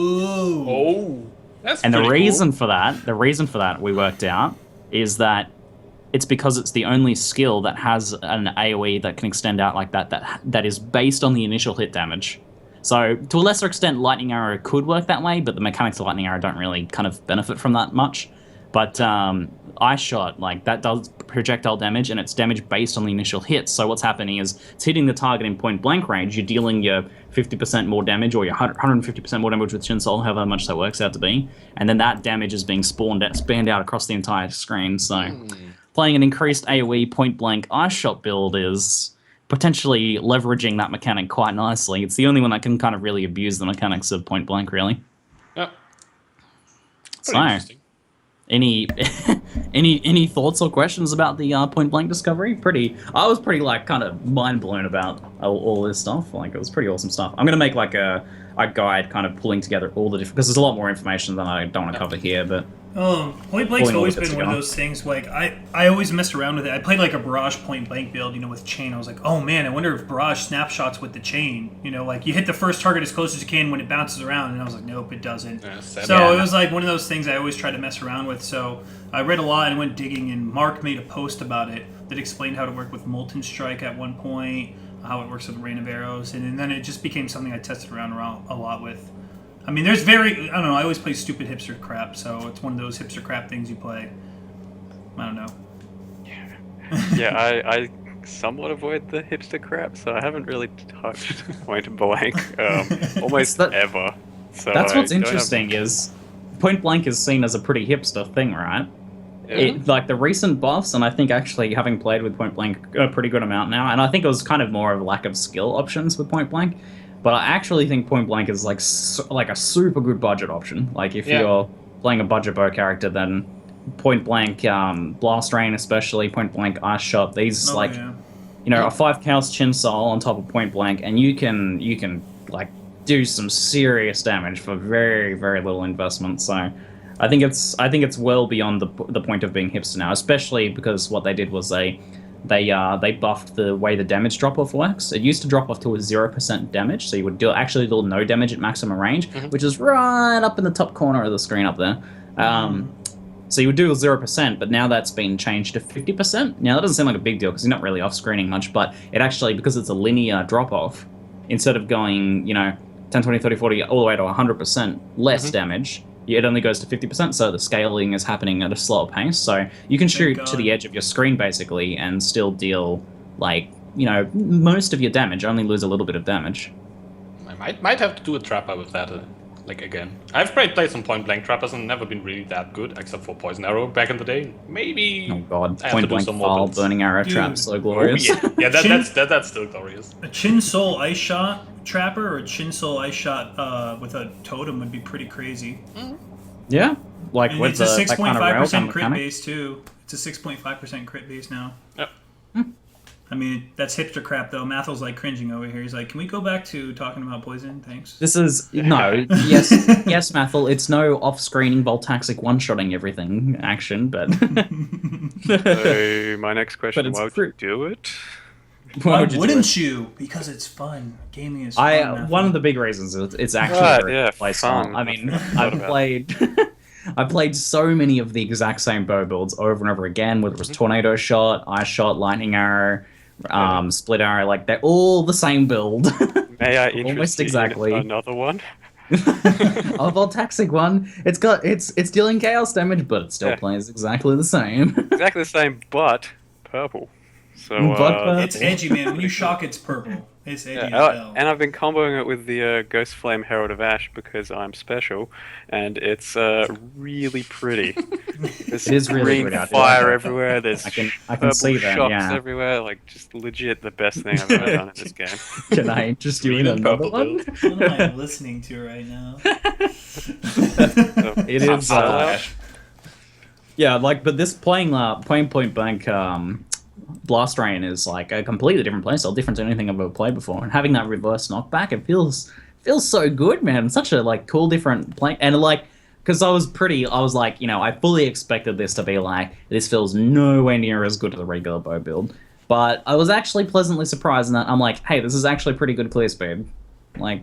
I wasn't having all of my viewers tuning in and going, wow, look at this horrible clear speed. They're like, hey, this looks pretty cool. As soon as that Not all- Resident not all Sleeper of them? shows up, you're like, oh, Not you all, son of a... only half of them. I mean, dude, you're gonna get a Resident Sleeper no matter what you play. Yeah. Like, I get them, and I play full DPS builds most of the time. They're like, oh, look, Spectra throw again. Yeah. It's just, I played like you know, 24 projectile molten. Was a magma op totems, like whole screen full of explosions. People are like, totems, Resident Sleep. I'm like, it's like fireworks. 24 What are you talking about? Resident Sleeper. It's the truth, man. You play something meta, and they're like, I don't care if you have clear speed. This is boring. Play something unique. Why are you playing this unique, slow clear speed build? And you're like, It's almost like there's different people.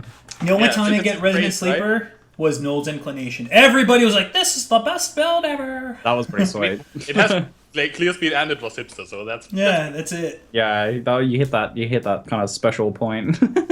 Though, if we say the words Val Spark, oh no. Resident Sleepers in chat. Resident Sleepers, man. Highest clear speed spec in the But game. it's like, yeah, it's like the most crazy OP, like. But I guess some people Resident Sleeper about that. Oh, man. It's kind of like a next level of builds even. Like it plays so differently. It's like so much above everything else that it's like the next evolution It's of the PSP. Diablo 3 of Path of Exile builds. Yep, basically that. If you want to play Basically. Diablo 3, but you don't have Although the it's got money like to buy it, it's you like can just higher play clear Path speed Spell. than most Diablo 3 like builds actually. Yeah, that's true. Path of Exile Yeah. finally the better game now. finally, whoa. Has more clear speed. Let this go. Freaking chat. More clear speed. So many Resident Sleepers. Oh god. Anyone got a pillow emote? Shoot. You guys are having an uncomfy sleep in chat. Yeah, man. But Oh, but yeah, jeez. I do fully think that Point Blank has moved beyond being just a hipster niche edgy thing to actually being like a pretty viable budget playstyle that is different and interesting. And if you like bows, if you're sick of playing the exact same build every single time, because that's basically what bows has been, then try out like Point Blank Blast Ride, try out Point Blank Ice Shot with the railgun. Like that's going to be a completely different playstyle too. Run up and like attack one mob and just kind of like explode the rest of the screen. It'll be pretty awesome. But I'm loving it. So good. You know what's Nice. a new skill that came out of the woodwork that was like last league you mentioned it, everyone's like, what the hell? But this league you mentioned like hell yeah. Abyssal Cry.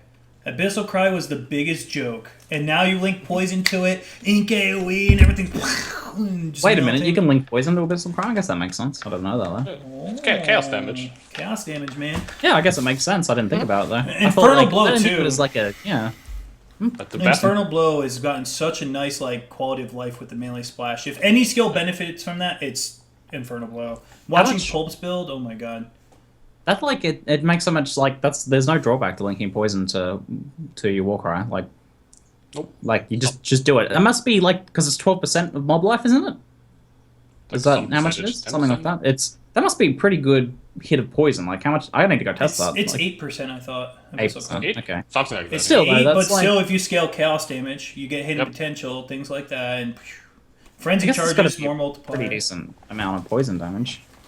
Especially because it'd stack, right? I feel like Abyssal cried and then all the whites around the rare exploded, the rare would get stacked with multiple poisons, wouldn't it? So Yep. So if you have like a rare or a unique mob in a pack, and you just walk up, Abyssal Cry, thump, and then everything dies. Cool. Yep. Nice. Oh, I like it. You should if you guys are if you're playing a skill that really doesn't work out too hot with melee splash, throw in Ink AoE and you're like, what the hell? It scales so well with AoE now. On my Viper Strike build, I was like, why? Like everyone's hyping melee splash. Like you gotta get AoE. So like I took out some points out of like Revenge of the Hunted and a couple other fluff points and threw it in the Witch AoE and I'm like, what It's like the hell? The scaling is nuts with AoE now. It's like using 2 support gems to turn a single target into an AoE though. No, it's And you when still have to you're think playing about- Infernal Blow and it's got screen-wide explosions which make up for it. I'm I telling mean, you. if the skill itself I'm has an telling AoE you. component that you're also scaling, I can handle that. But if it's Ziggy. like, I'm turning double strike into melee splash skill, No, and then I not gotta put double AoE to make it a viable I'm AoE talking about on the skill. tree too. Like if you gotta test it, man. You didn't believe me on Val Burning Arrow, and then you're like, wow, it's ground target. I'm like, Ziggy, I've been telling you for a year, man. I'm I telling you. don't think this will be another Infernal Val Blow Burning with Ink instance, AoE yeah. is legit as hell. It's legit. No, yeah, okay, Infernal Blow with Ink AoE, that's fine. Like, you know, I played that shit. You put it in a Moroe, that's got that increased AoE on it, it's good shit. Oh yeah. But Throw I it like in a scaling the Doomsower, melee man. splash jam. Oh my. Put it in a Oh. Doomsower. I don't know. I just recently rage quit my heavy strike character because I just can't click on mobs. It just doesn't work. for Heavy me. strike. Oh Yeah, my I was like, oh, God. I'm gonna go heavy strike. You're It's like, a new jewel, and like everything's not gonna be so only- cool. And like level Oh 20, I was my like, screw God. this, I'm out. GGG set this No. new bait trap, and Yoji's like, ooh, what's in this trap? Heavy strike? Let me pick that up. Yeah. Ooh, Snap. bad joke. Oh man, it's like yeah, using two support gems to turn a single target into an AoE, and then you use the worst melee of all time, heavy strike. It's heavy. Pretty heavy. Worst melee of all time. You can use sweep with it, man. Remember, they increased the base radius of a lot of skills.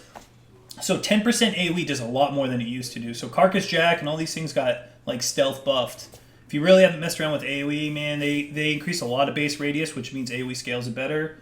Some good stuff going on. I do love my AoE scaling. I'm all about that shit. Yeah. I was shocked, like, just a little bit of AoE made melee splash like crazy. And you don't even have to use the link. You could use, like, quality is super important on it. That's another thing I want to talk about. Why is quality on gems in this game right now? We're at the point where the quality is pretty much like, it does a little bit, I guess I'll get it. Or it's insanely important and you need it right now. You know, like projectile speed ones or melee splash. It's like they put this quality mechanic in the game, and then they're just kind of like, later on, they're just like, eh. Yeah, I don't understand it. Like Like- melee splash without quality is terrible. There could be some really cool things to do with quality. What I'd really like, ideally, let's go full dreamer mode here. What I'd ideally like to see out of quality is rather than things being like, I don't know, it's a slight damage, and here's 10% damage, here's 10% AoE, or here's something you absolutely need. I'd like to see quality being an optional thing, where it's like, hey, you get quality, and then it does this change to the skill that's good in one area but has a drawback, like, you know, like the Path of Exile design philosophy I'd like to see implemented into quality. So you'd be like 2 different versions of a skill almost. You'd have like a quality version of the skill that is a different functioning aimed at a different style of build, and then you have the non-quality version which is used by the regular build. Like, I feel like that would be a much more exciting, like, I guess that's kind of a bit like VAR skills, but I'd like to see some sort of more like kind of like shifting change. I think there was one skill that did it was like Cold to Fire originally or something. I think it had something with quality that was kind of like a trade-off where you wouldn't always want it. I like qualities like Well, that. lightning strikes like that. It's like if you want to play chain, don't get quality. If you want to pierce, The pierce. get quality. Yeah. That's Yeah, a good example. Lightning Strike's perfect, exactly. Yeah, more like Lightning Strike I'd like to see. Exactly. Not like EK. Like they finally made EKs really good, projectile speed, but now you're like, I need it. Before it was like Yeah, increased like prod that's and not you're like, interesting, is it? It's just like well, you how know, about it's just a, add that to the it's a skill? requirement for this build to spend an extra couple chaos getting a quality EK. But Lightning Strike is a very good example. Yeah, I'd like to see a lot more like that. I've noticed they've taken a lot of the old qualities, like Cold Snap's old quality, they just made part of the gem. It was like freeze duration and whatnot. Or like Conk Effect was like reduced mana cost. They just reduced the mana multiplier of it, and now they gave it like some AoE damage. So like they've kind of added already into the skill. If they could follow suit with that, maybe I'm alright with it. It's just there's so many things that are just like quality is like, I really want to play this, but I don't have 20 GCPs, or I don't want to spend 12 chaos on buying a level, you know, like a 15Q gem. Yeah.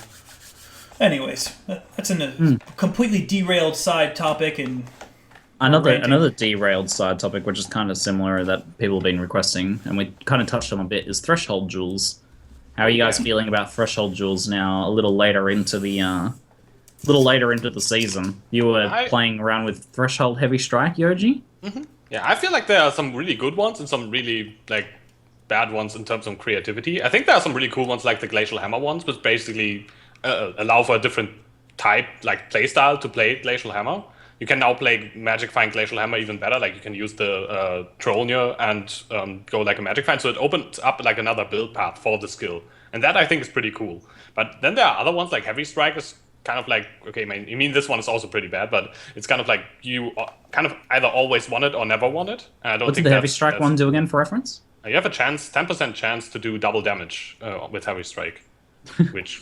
And you can get like three of them on your tree, and it's not very good actually. But yeah, the thing is that this is either it's good or bad. So either you want those 3 because it's good, or you don't want them ever because it's bad. And I think this one is like kind of the bad example. I mean, that's my issue with the threshold jewels in general, is that it just seems like it's either mandatory or not. Like they don't seem to be like an interesting change. Like Fireball, like yeah, that's kind of like it's the worst example. It's like, if you want to play Fireball, you need to use the threshold jewels, because otherwise it's a shit tier skill. I don't like that at all. I like the Cold Snap one. The Cold Snap one's amazing, where it's like... Cold Snap is one. You can level up with Cold Snap now because you get your power charges back. So it's like, hey, it's got a use, but it's not actually good enough for endgame, though, is it? Well, if you're playing crit, it is, but it means you don't have to go Vol's Protector. Anytime you don't have to go Vol's Protector is a good thing for Cold Snap. So that's a good example because it gives you an interesting option. It's like, okay, I can go Ramirez... Cold Snap, or I can use the threshold jewels to make a crit Cold Snapper. Like that's really quite cool. Like that's an actually interesting decision. Not like the Fireball one. Like it's like, hey, here's a fix that should have been on the base skill. Now you need 3 threshold jewels for it. The 2 that I think are really really good. Like Barrage one is insanity. It's like all levels of crazy damage. How about that bug that it had though? Yeah, the bug was every single chain. It was like shooting out 100 projections. Yeah, Volley Fire is really good. And then for Null's Inclination, I really like the Animate Weapon one. I'm not sure if it's still bugged or not. I heard that it was bugged, but when I do remake my Null's Inclination, it's a direct buff. Now I get ranged weapons summoned. It summons up to 3 ranged weapons. I heard the Summon Skeleton one, there's something that makes it so they're skeletal mages. I heard that's still bugged too. I'm not sure if they fixed that. Yeah, I heard that as well. It was the last thing I heard. And I want to mess around with that. What was the Animate Weapon one? Animate Weapon could... you get 3 ranged weapons you can animate now, bows or wands. That's actually pretty good because that's like straight up 3 additional weapons per jewel you get because before you couldn't animate them. And for Knowles, or even people like Uber Elite who are out there freaking actually playing Animate Weapon, God bless your soul. Yeah. It seems pretty good. But definitely for Knowles, I saw that and I was like drooling. I was like, hell yeah, man, extra weapons. Oh, it's up to 4. Oh, it's 4 ranged, yeah. Oh yeah, the Rallying Cry one is nuts. That thing is OP as hell. It's damage taken from mana. It gives you like, it works very well with Mind Over Matter. It's just a direct buff to Mind Over Matter builds. Yeah, I mean it gives you the regen at the same time, and then you're taking damage to mana. That sounds pretty godly. That one's nuts, but it's almost like required. But there are some that are like really really hard to pull out. I don't know. There's something like Heavy Strike. It's such a noob trap. Like 10% of the time I get double damage, or you just go crit and get a good jewel. You know. That works too. Yeah, overall, I would say that... Quick. What's up? My quality, like everyone's really fuzzy and I can't hear shit. You're coming through perfectly, yeah. I'm just gonna rejoin real quick. Sure. Okay. So rip overlays. It's okay. I'll just turn on back in a sec. He's back. Just turn on your video, Mathil. While we're doing this, if you guys in chat would like to post Q&A at ZiggyD Live, and you're followed by your question, and I'll put it in the question list. We have it for you. Do you have any Q&As ready to go? Yep, we're good to go with Q&A if you want. I just turned off all the things waiting for Mathil to come back. Yeah, we'll wait for Mathil, so post your questions, guys. Some technical difficulties here. We apologize. Everyone who's watching this on YouTube later on. Well, for having no topics over this Christmas podcast... This Christmas bonus podcast, let's call it. We managed to fill an hour and a half of discussion, so not bad. This game, right? It just fosters good discussion. That's what's amazing about it. Yeah. You can just like talk about so much stuff. I forgive you, asks ZiggyD Live. Why are your Twitch and YouTube links opposite way around to everyone else's? It's hitting me right in the OCD. Because I personally hate you. I forgive you. That's the reason. You know, people are saying Specifically. we should make a State of Exile drinking game every time my cats are doing something in the background. Oh my god. Every time Ziggy turns on the reverb. Wasted of Exile.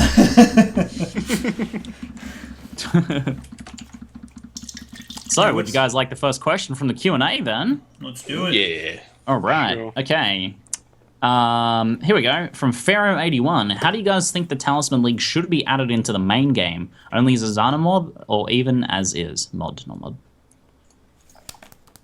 Mathil? What do you guys think? Mathil? How would you like to see it in the core game? I don't know how you could add that into the core game.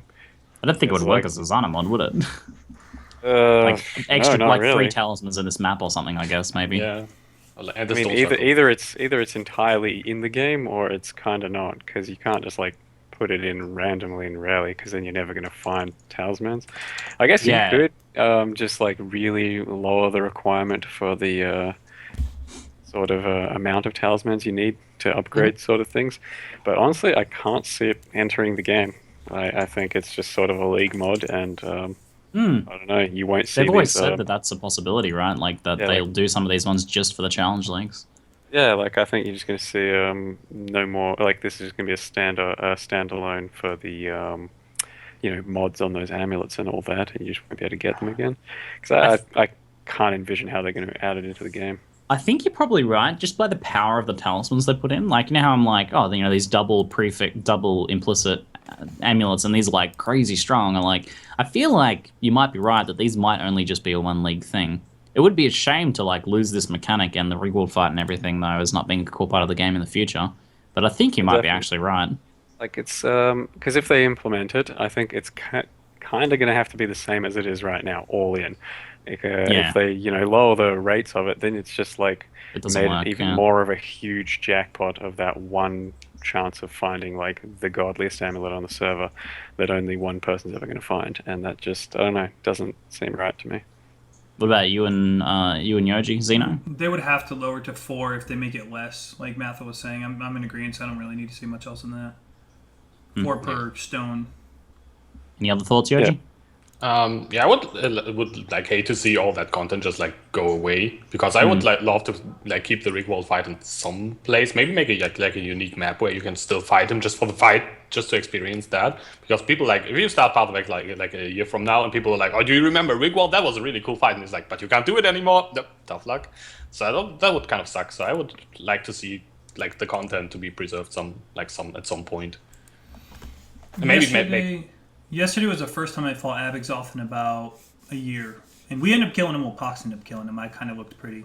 But it's like, it's like, Abexoth is a thing of the past. It's like, you rarely see him now. Whereas Rigwald, you don't want it to go away. A lot of good loot potential dropping out of there. A lot of unique builds such as crit face breakers. I'd like to see that around. I'd like to be able to actually play that in hardcore sometime in the near future. So I would be really disappointed if they remove that kind of stuff. Keep it in the core game, IMO. What about, because it is kind of a thing that would be kind of really in your face if they just implemented like it is now, what about if they did implement it at a reduced rate and didn't make it easy to do? Like, what about if they actually just made it like as this, because these talismans are very powerful, right? What about if they actually just left it in something that is not only like time consuming like it is now, but even worse when they actually implement it in the core game? Well, how would you guys feel about like having this kind of like side piece content for the really committed people to get in and try and farm up these good talismans to sell? I don't know. I don't know if many people would actually do it, but it probably doesn't really. I mean, if there's a much chance to for just good keep it. profits, like if no one's doing it, then one guy's going to be like, all right, I'm gonna do this. I'm gonna buy everyone's talismans that they've gotten, because people are getting a couple talismans a day. I'm going to try and buy up as many of these and do this. Like, then there's profit potential. Then more people try and do it. Like, I think it could be like a pretty interesting niche part of the game. Yeah, I don't very think niche. I think it might just not be worth the time, honestly. Like, I'd skip over it easy. Because you got better things to do with your time in the game than... My take on it is you should balance the game around you don't balance the game around the extremely over-the-top elite people, and you don't balance the game with the people who like log in for an hour a week. You balance around the game around the average player. What's making you the most money? It makes sense both, in terms of the business side and in terms of gameplay. And you could see right now they nerfed experience rates from level 77 to 82 82 maps, right? They wrecked it. But yet Havoc leveled 3 days faster than ETUP did last week with, you know what I'm saying? So it's like whenever you balance something in case of Talisman, if they even make it harder, the good players will always find a way. If you take away the fun for the average player, it's not going to do anything. The people like Havoc leveled faster than ETUP. Valspark's still broken. Look at that. If they make Talismans even harder to find, the people who have all the time to dedicate to it will still find them, whereas the average player is left suffering, just like we are right now in maps. If you're doing 77 plus maps, the average player is like, well, crap, that didn't really stop people from hitting 100 faster, but here I am grinding harder now. You know what I mean? Yeah, I agree with that. I think I'd like to see it implemented as the 4 talismans. Just kind of playing devil's advocate there. Like, what if they did implement it at a reduced rate? I could still see that being an interesting additional part of the game as like a piece of side content. Alrighty, let's move on to the next question then. Bonum Noxas, would you guys like to see a transformation skill like Rigwald has, or should that be only enemy in your opinion? I'm not gonna lie, when I first fought the Rigwald fight, I was like, Druid, yes.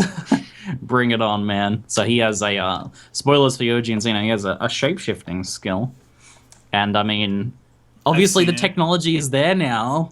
Like maybe players will be getting this in the future. Like when I saw him do that, I'm like, oh, they can do this. They can have a thing change form completely. Like I didn't know they had the tech for that. Apparently they do. That'd be Which really means cool, we could get a skill. Yeah. I loved Werebear and Werewolf in D2, and I'd love to see something like that again. Yep. Pretty cool. I mean, you have this whole like, if you spend all your time in this like alternate form, then it becomes kind of like, what's the point of gear and stuff like that. Like that can become a little kind of But if it was like a VAR skill you could use once every so often as a powerful, I don't know, like kill a boss or something, that'd be pretty cool. And I mean, Ascendancy. That's kind of like changing forms. Maybe we could. What get if it was just like a innocence. Val skill, even? Just like That's what I Val, just said. Yeah, make it it a could be Val like a skill, Val skill. Yeah, like Val werewolf or something. Although 10-second transformation. And they're not doing anything more with Val skills. It's such an interesting mechanic, but they're not making any more Val skills. They said they might eventually like revisit the expansion and do like a sacrifice part 2 or something, I guess. But that would be such a much cooler take on the auras as well, because right now it's just like they're pretty insane like short-term buffs. But maybe what if like Val hatred turned you into like an ice elemental and you could just like go crazy for 5 seconds and just do insane AoE damage and whatever. that would be pretty cool. That would be way cooler. Absolutely. Yeah, I'd love to see that. As if I'd say no to that question though. Right. You want this really cool skill? Yes. I would prefer perma shapeshift. That's just me. Like your build is based around perma shapeshift. I can see that. How would you kind of like approach the gear question? Like gear would still have all its regular impacts, it'd just be like a scaling or something. Yeah, why not? Like some kind of like, I don't know, an arm type thing would be very well, because when you shapeshift, you're not walking around with swords in your hand, or claws in Rigwald's case. What are your thoughts on the? Well, go ahead, Mathil. Could just be a passive like pain attunement, for example. Yeah.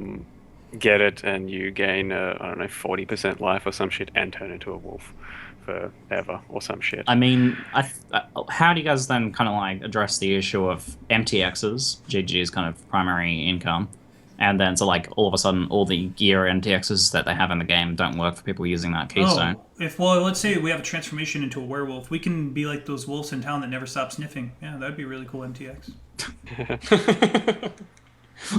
I mean, you can make like skins for the skill, right? They're skill skins, so you can but then you're make like, your wolf it costs a else. good amount of money to like design art for a game. So if they're making stuff for like a wolf or whatever that's only going to be used by a small fraction of the player base, then That's true. I feel, or potentially only going to be used by them, right? Like too kind of niche, I feel, but I feel like that would be a monetary issue for GG.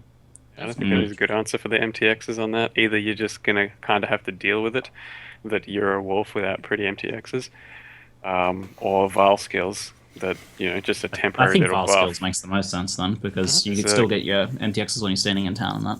I mean, people in World of Warcraft have dealt with it for years, to just be some sort of a cat or whatever without actually any other sort of fancy stuff. And eventually they gave him just like a different looking cat and whatnot. Ooh. They can make it like in mana reservations, similar how things are now. You know, when you're in town, your mana reservations aren't active. You can look cool and swag, and then when you're back out in the world, you're transformed. And besides, Good idea. for those people out there with that Armor ES helmet with the bucket on their head, now you can be a wolf. You don't see the bucket anymore. It's good stuff. Yay. Budasek asks, for Mathil specifically, do you think the current Blade Vortex Fakener is actually far better than Mjolnir? Far better. It's kind of a, I don't know. There's no real better, I don't think. As far as damage goes, I think the damage potential of that build is far higher, and rightfully so. It's crit, you're scaling crit through spells and crit multi, whereas Mjolnir usually just uses RT sort of thing. You can be crit Mjolnir, but you're not going to scale it as much through the crit multi and all that because of the other requirements on the build. Basically, long story short, if you want clear speed and a bit more of a dangerous playstyle, you go Fakener. If you want a more well-rounded build that still does a lot of damage, you go Mjolnir. Blade Vortex and Fakener combo has just made it a sort of cheaper build than ever before and more accessible to everyone. But that said, Mjolnir is not hard to get anymore either. It costs an Exalt. So if you want to build around Mjolnir, you really can. I haven't checked the prices of some of these items, so I'm always shocked when I hear. I found a Death's Hand the other day, and I'm like, shit, man, these were worth so much money recently, and then I go and check, I'm like, oh, it's 5-10 chaos. It is a little disappointing right now for most of those items. Pretty much everything has kind of gone down. Yeah. That said, Exalts are worth more than ever before. Yeah, that's true. chaos. One Exalt is saying 3 Exalts in previous currency. What in the hell? Do you guys have any thoughts on the currency almost up to 80 status chaos at at the the moment? moment. The reason for that is that whole suffixes and prefixes can't be removed. Not that the entire community knows about it, and I've heard that they've gone up in price. Is that 2x now, or is it still 1x? Hey, long story short, the whole process costs It got- more than 1x. yeah, it got leaked, and now it costs pure exalts, and that's the best use of an exalted orb. No one actually crafts with them really anymore, right? Exalting things with an exalted orb? What's that? Exactly. Hedgie does. Yeah, Hedgie's All got the a damn lot time. of exalted, so that guy's got a cash shop that never ends. But I'm just saying, it seems like the exalt, now that it's more aware, the price is going to go up because there is real no chaos sync other than chaos spamming 6 links, right? Or good Rolling shields, maps, yeah. It's only going to go up in price. It seems I like don't a know. combined devaluing of chaos and increasing value of exalts at the same time, which is making it really aggressive. I don't really care for those, meta crafting master mod stuff. I don't really do much of it. So to me, these exalt prices and chaos prices are just pure money because I find an exalt all of a sudden it's worth 80 chaos to me, and I can do so much with 80 chaos because a lot of the time people don't even factor that into their PoE trading, that exalts are now 80 chaos or something. So, a really good ring that used to cost 20 chaos, still they're pricing at 20 chaos.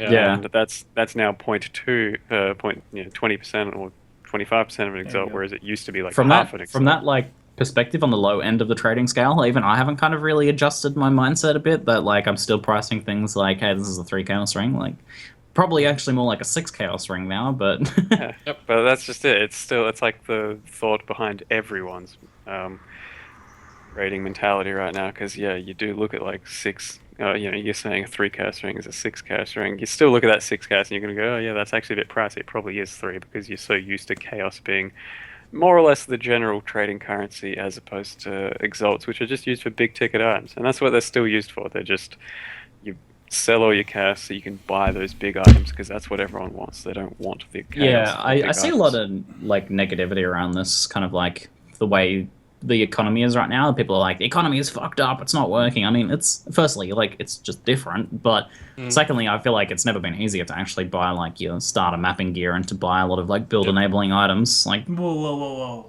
Have you seen Blood Dance recently?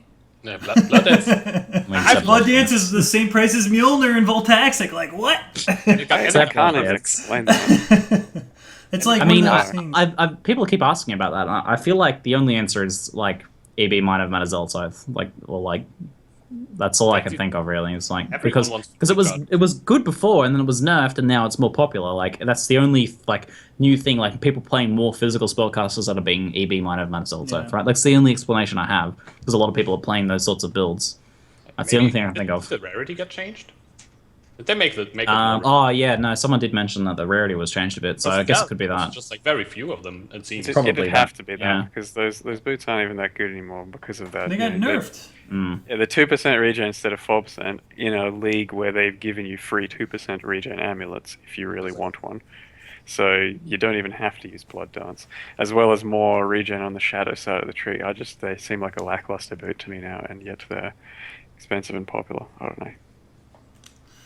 Yeah, man, it's like if we were in Nemesis and I said, would you think that nerfed Blood Dance would ever go for the same price as Voltaxic buffed? You would all laugh at me.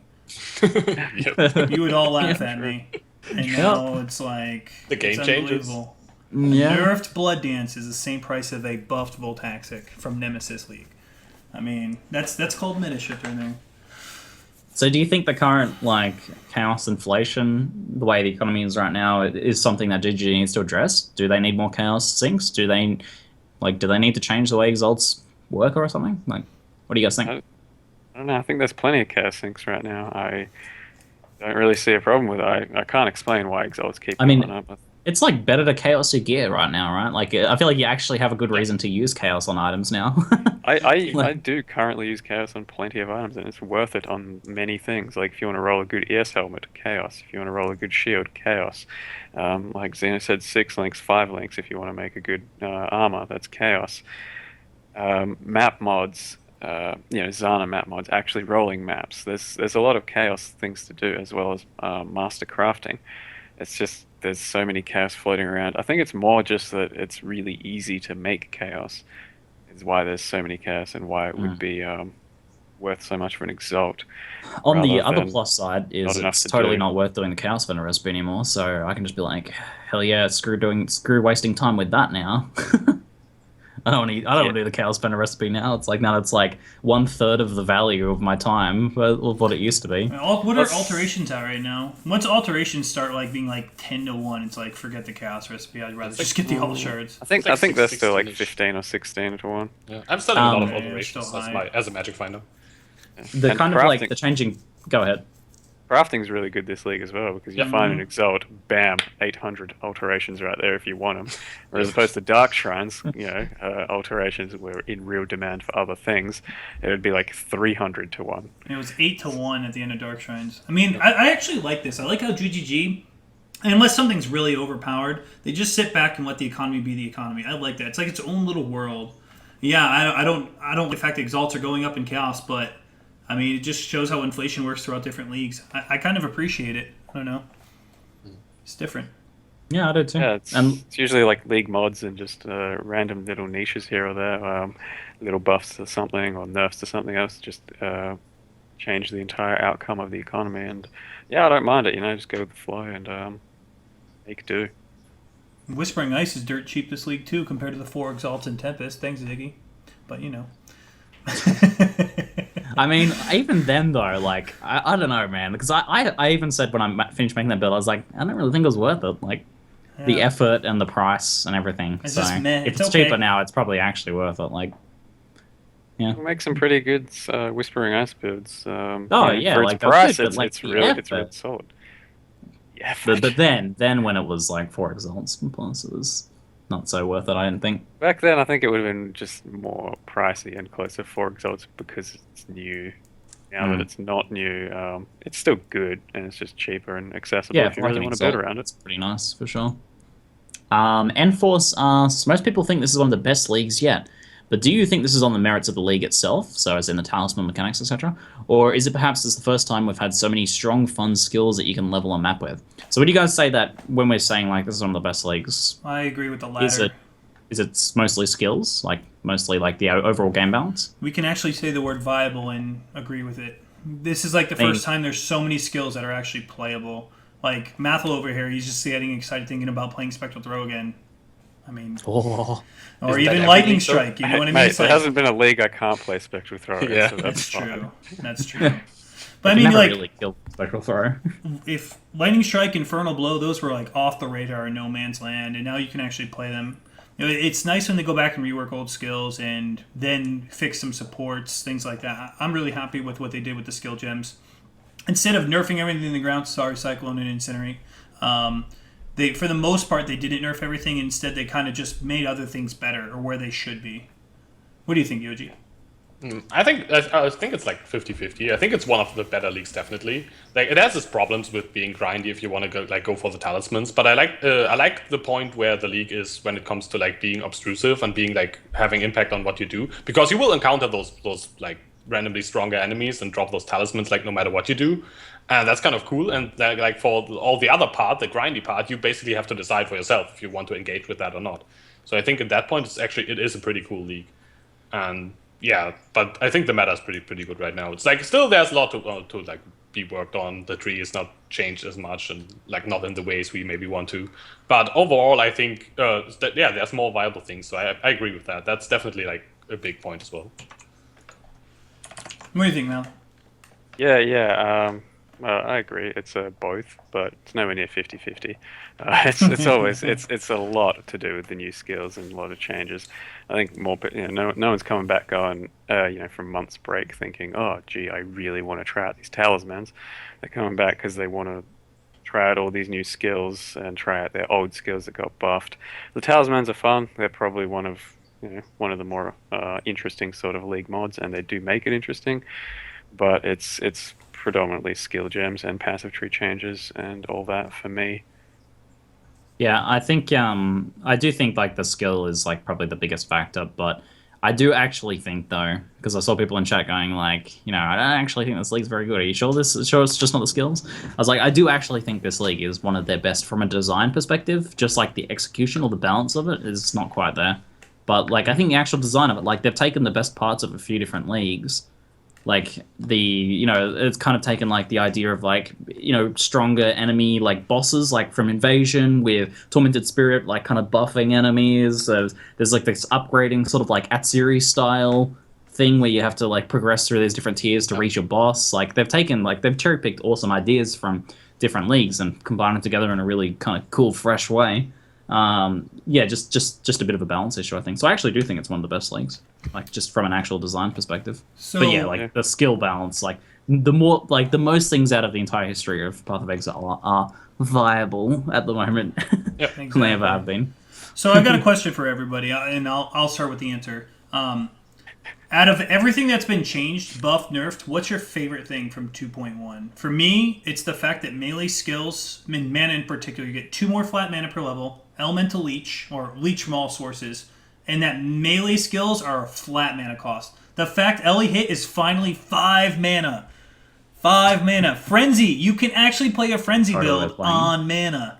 So it's a huge change. Like even Lightning Strike's a solid, 7? Glacial Hammer's low. It's beautiful. You don't have to think about that mana blood magic crap anymore. I love it. What's yours, Ziggy?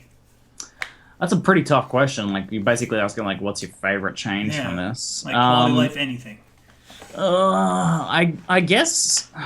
Damn, I think you kind of got it though. Like I think for me, like the feeling of freedom associated with making your builds now is like much better than ever before, and that's kind of like a combined change of the duelist leech, so attack leech, and the mana changes, like alongside of the, like for me at the same time I got to experience those in tandem with some slight buffs to bow early game, which just for me like made just like making characters feel much more free, like and like being able to kind of make a build that goes like completely other side of the tree bows and actually have it feel pretty good as well in combination with that freedom of mana leech from the duelist and the easiest mana support. Like yeah, I think that's the best thing. Like mana, we feel like mana's a lot more free now.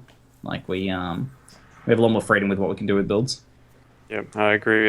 Pretty much everything to do with mana, I guess, would be my favorite change. Damn, you guys basically summed it up there, but if I had to just be a bit different, I'd say, yeah, mana in general there feels a lot better. You can go mana regen for a lot of skills now, and not really care. Like, even just Rallying Cry will take care of a lot of your melee skills if you really want it to. But the Duelist Leech, Oh. the Life Leech, as well as the Mana Leech, like both of them are insane. Chaos It's Leech. Oh my Yeah, gosh. it's the first time you've ever really been able to I mean, sustain elemental builds on mana. For the easily. longest time, we had like all these skills with like 50% conversion. I was like, oh my god, you made another conversion skill. Why? Like, now this is just going to be an absolute bitch to try and Your leech sustain. is half Like, as effective, and yeah. I know. It was just like, why did you even do this? Like, I get flavor, but now Yeah, I'm like, like- oh, cool, man, awesome. As even Such a just good a change. Chaos Leech, like that's nuts. Yeah. For my Voltaxic, I've been sustaining my 6th link off of 0.4% Mana Leech. I haven't even bothered to take many like nodes. I just took the one in Duelist that's a hybrid node, just 0.4% Mana Leech and 0.4% Life Leech, and boom, all of my mana problems taken care of. I've spec'd into nothing else, no other mana nodes. I haven't gone out of my way for mana, but that's more than enough to take care of my mana, as long as I don't attack too fast. I can't stand there and just spam everything, but when you're doing a lot of damage, it doesn't really matter.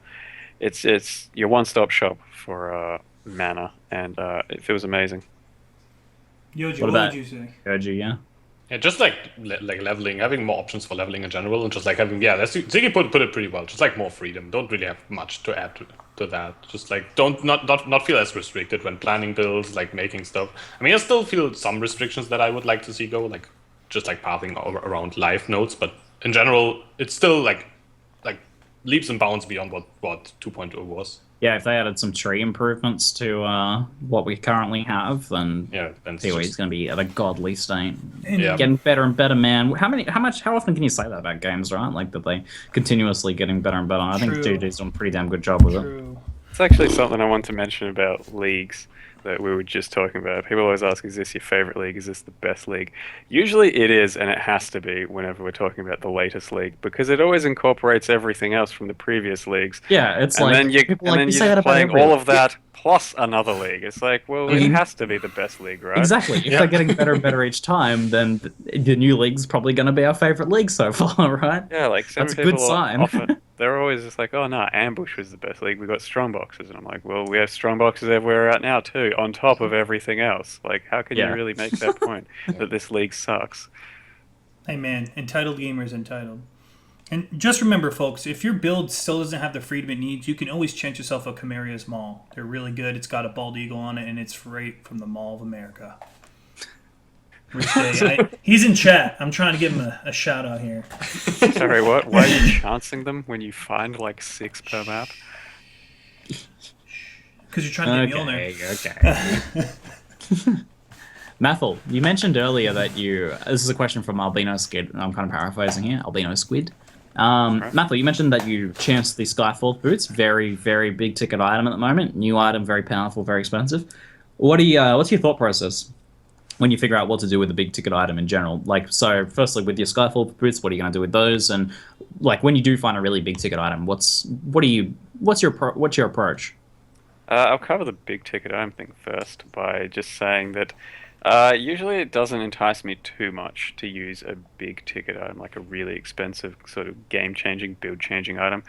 A lot because I'm more into the value for money and budget and efficiency sort of route when building characters, and also it's just not good for my stream and my YouTube and all that. Whenever I like use a 6-link shabs, people are like, "Oh, grats, you got a 6-link shabs. Like, what are you gonna? Your build's gonna be fucking amazing no matter what you do, mate."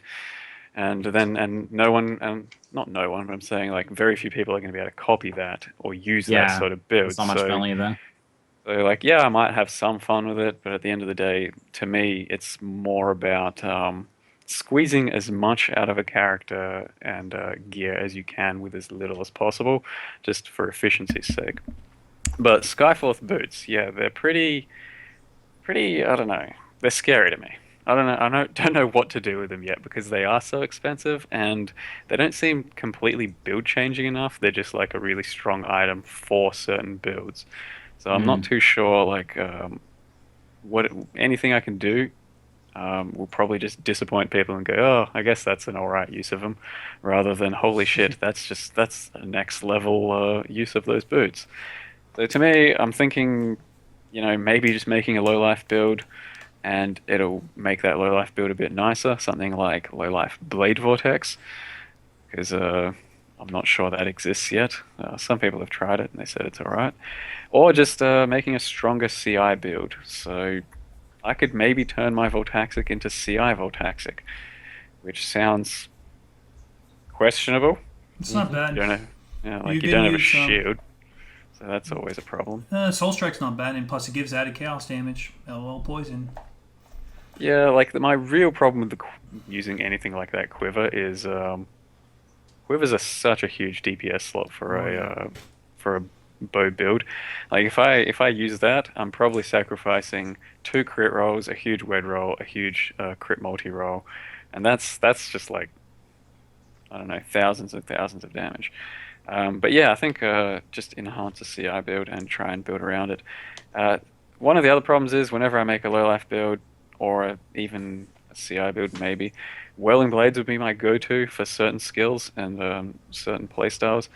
And these boots have lots of move speed, so I kind of want to make use of more of a move speed type build. So Spectral Throw is more or less out of the question, just because I whirl all the time there, and that's wasting one of the nice aspects of those boots, not having to wear Lionize paws, which then converts you into a Whirling Blade character. So I think the obvious choice is low life Kinetic Blast, but I don't really want to do that because it's too obvious a choice, and Wanders, I don't know, they leave me unsatisfied. Yeah. Wanders usually just kind of leave me unsatisfied for some reason. Fun for a while. Would you say they make you flaccid, Mathil? Oh my god. It's Really, become really Ziggy? First resident sleeper than that. Ziggy, you're full of memes today. Is that I'm a sorry. meme now, is it? Yeah, pretty meme. much. It's now officially a meme. You man. created a dank meme. Well done. What about you, YOJI? What do you do when you find a really big ticket item, man? I usually sell it to make something really janky. That's usually what I do. Like when I chanced the Hedgies and the the pledge, I just sold them both and I made the range attack totem character even better, which was like not really worth it in the end, I guess. But that's usually what I end up doing. I mean, I made a Wind Ripper character that was kind of like a big ticket item, I guess, like 2-3x or whatever Wind Ripper goes for.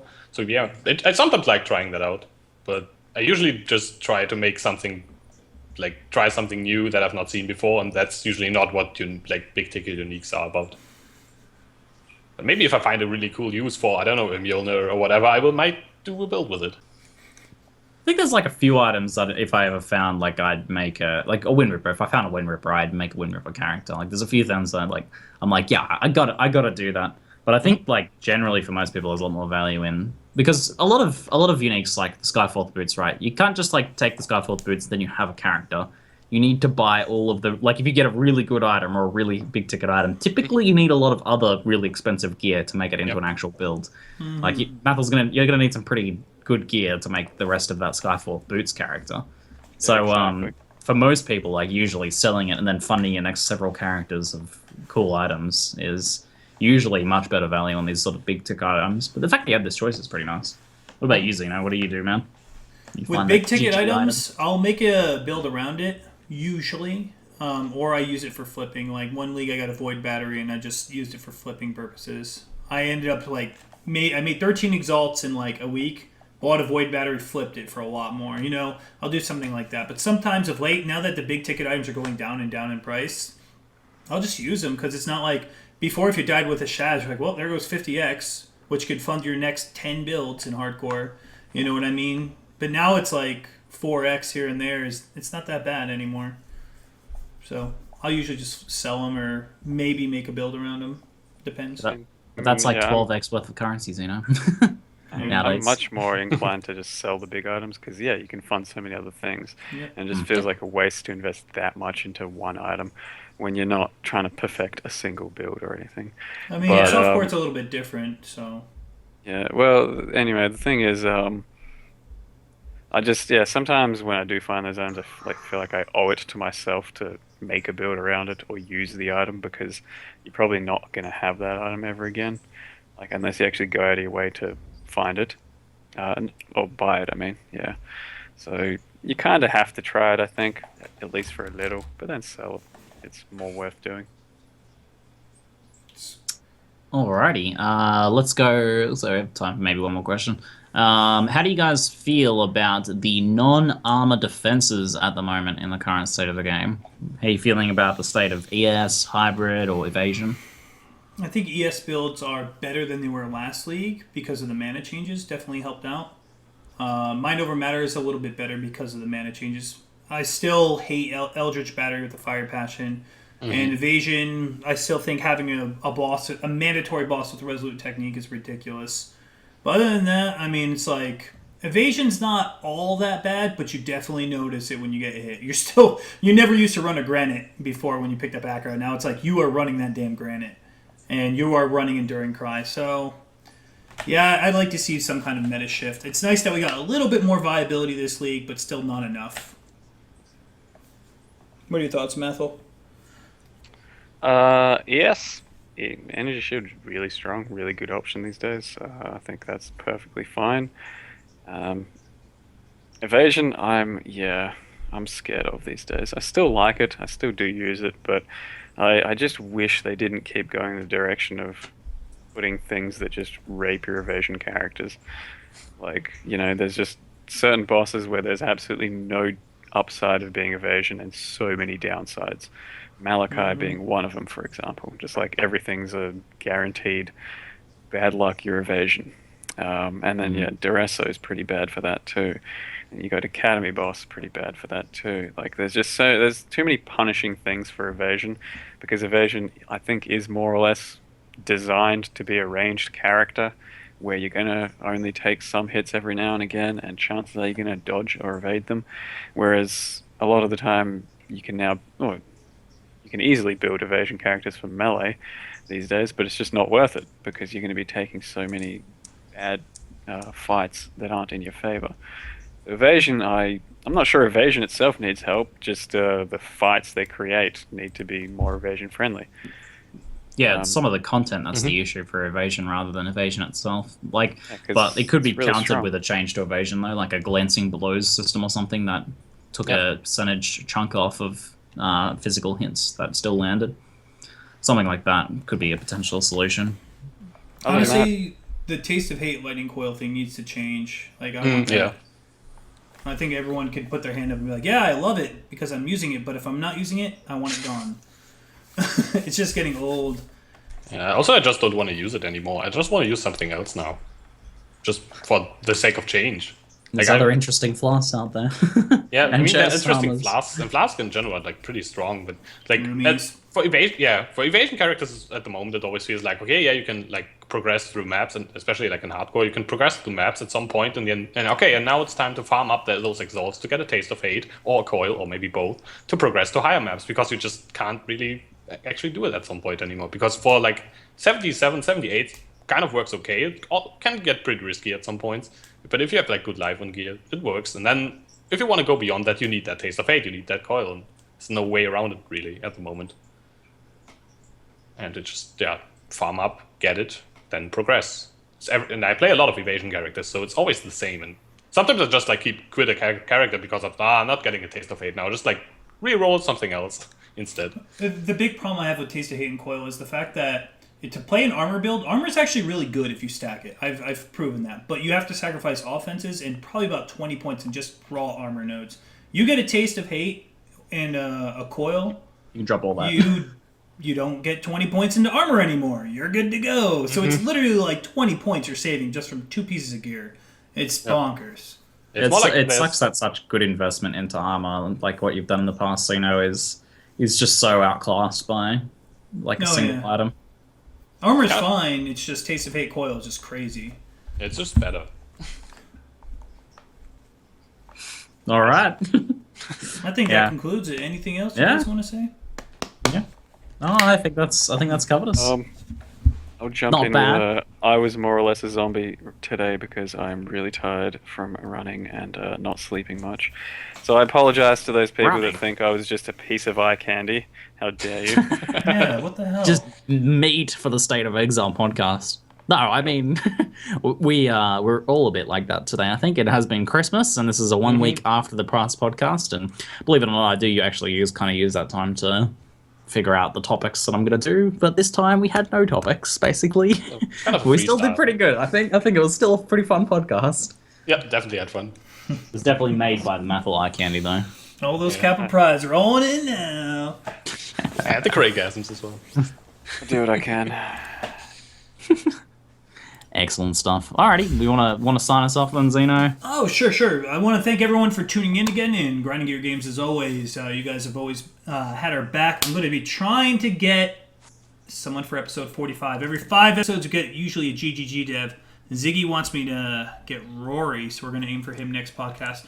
And as a big heads up, with Ascendancy coming out in March, not too far away, we're coming up on 2 years of podcasting. I've already talked with Chris. We got 2 years of podcasting, Ascendancy coming out. We're going to do a big-ass hype episode sometime in March. Just preparing for it now. It's a long time to be doing a show. Excellent. Thank you, everyone, for coming in. Yoji, if you'd like to give a shout-out where we can find you. Yeah, you can find me on YouTube and Twitch sometimes. I stream every Saturdays, like only once a week. And I have like tens of videos on YouTube as well. You can find me on youtube.com/ItsYoji, and it's basically ItsYoji everywhere. And I do silly stuff. Awesome. And Mathil, where can we find you at? Yeah, the usual Twitch TV, the usual. Yeah, my free. No. Anyway, Twitch TV Mathil1 and YouTube Mathilification. Not sure if I'll be streaming straight after this. I believe I have a race later, and I might need to sleep again. But I'll see what happens in the next 15 minutes. Yeah. All Sorry, right. fans. Thanks again, guys. Oh, I forgot to mention before we head out, people in chat had asked me before you turn off the podcast to give out Mathil's phone number. So we're going to do that right now. Everyone take out their pen and pad. Mathil's phone number is this. It's 1, that's the area code, 902 537 68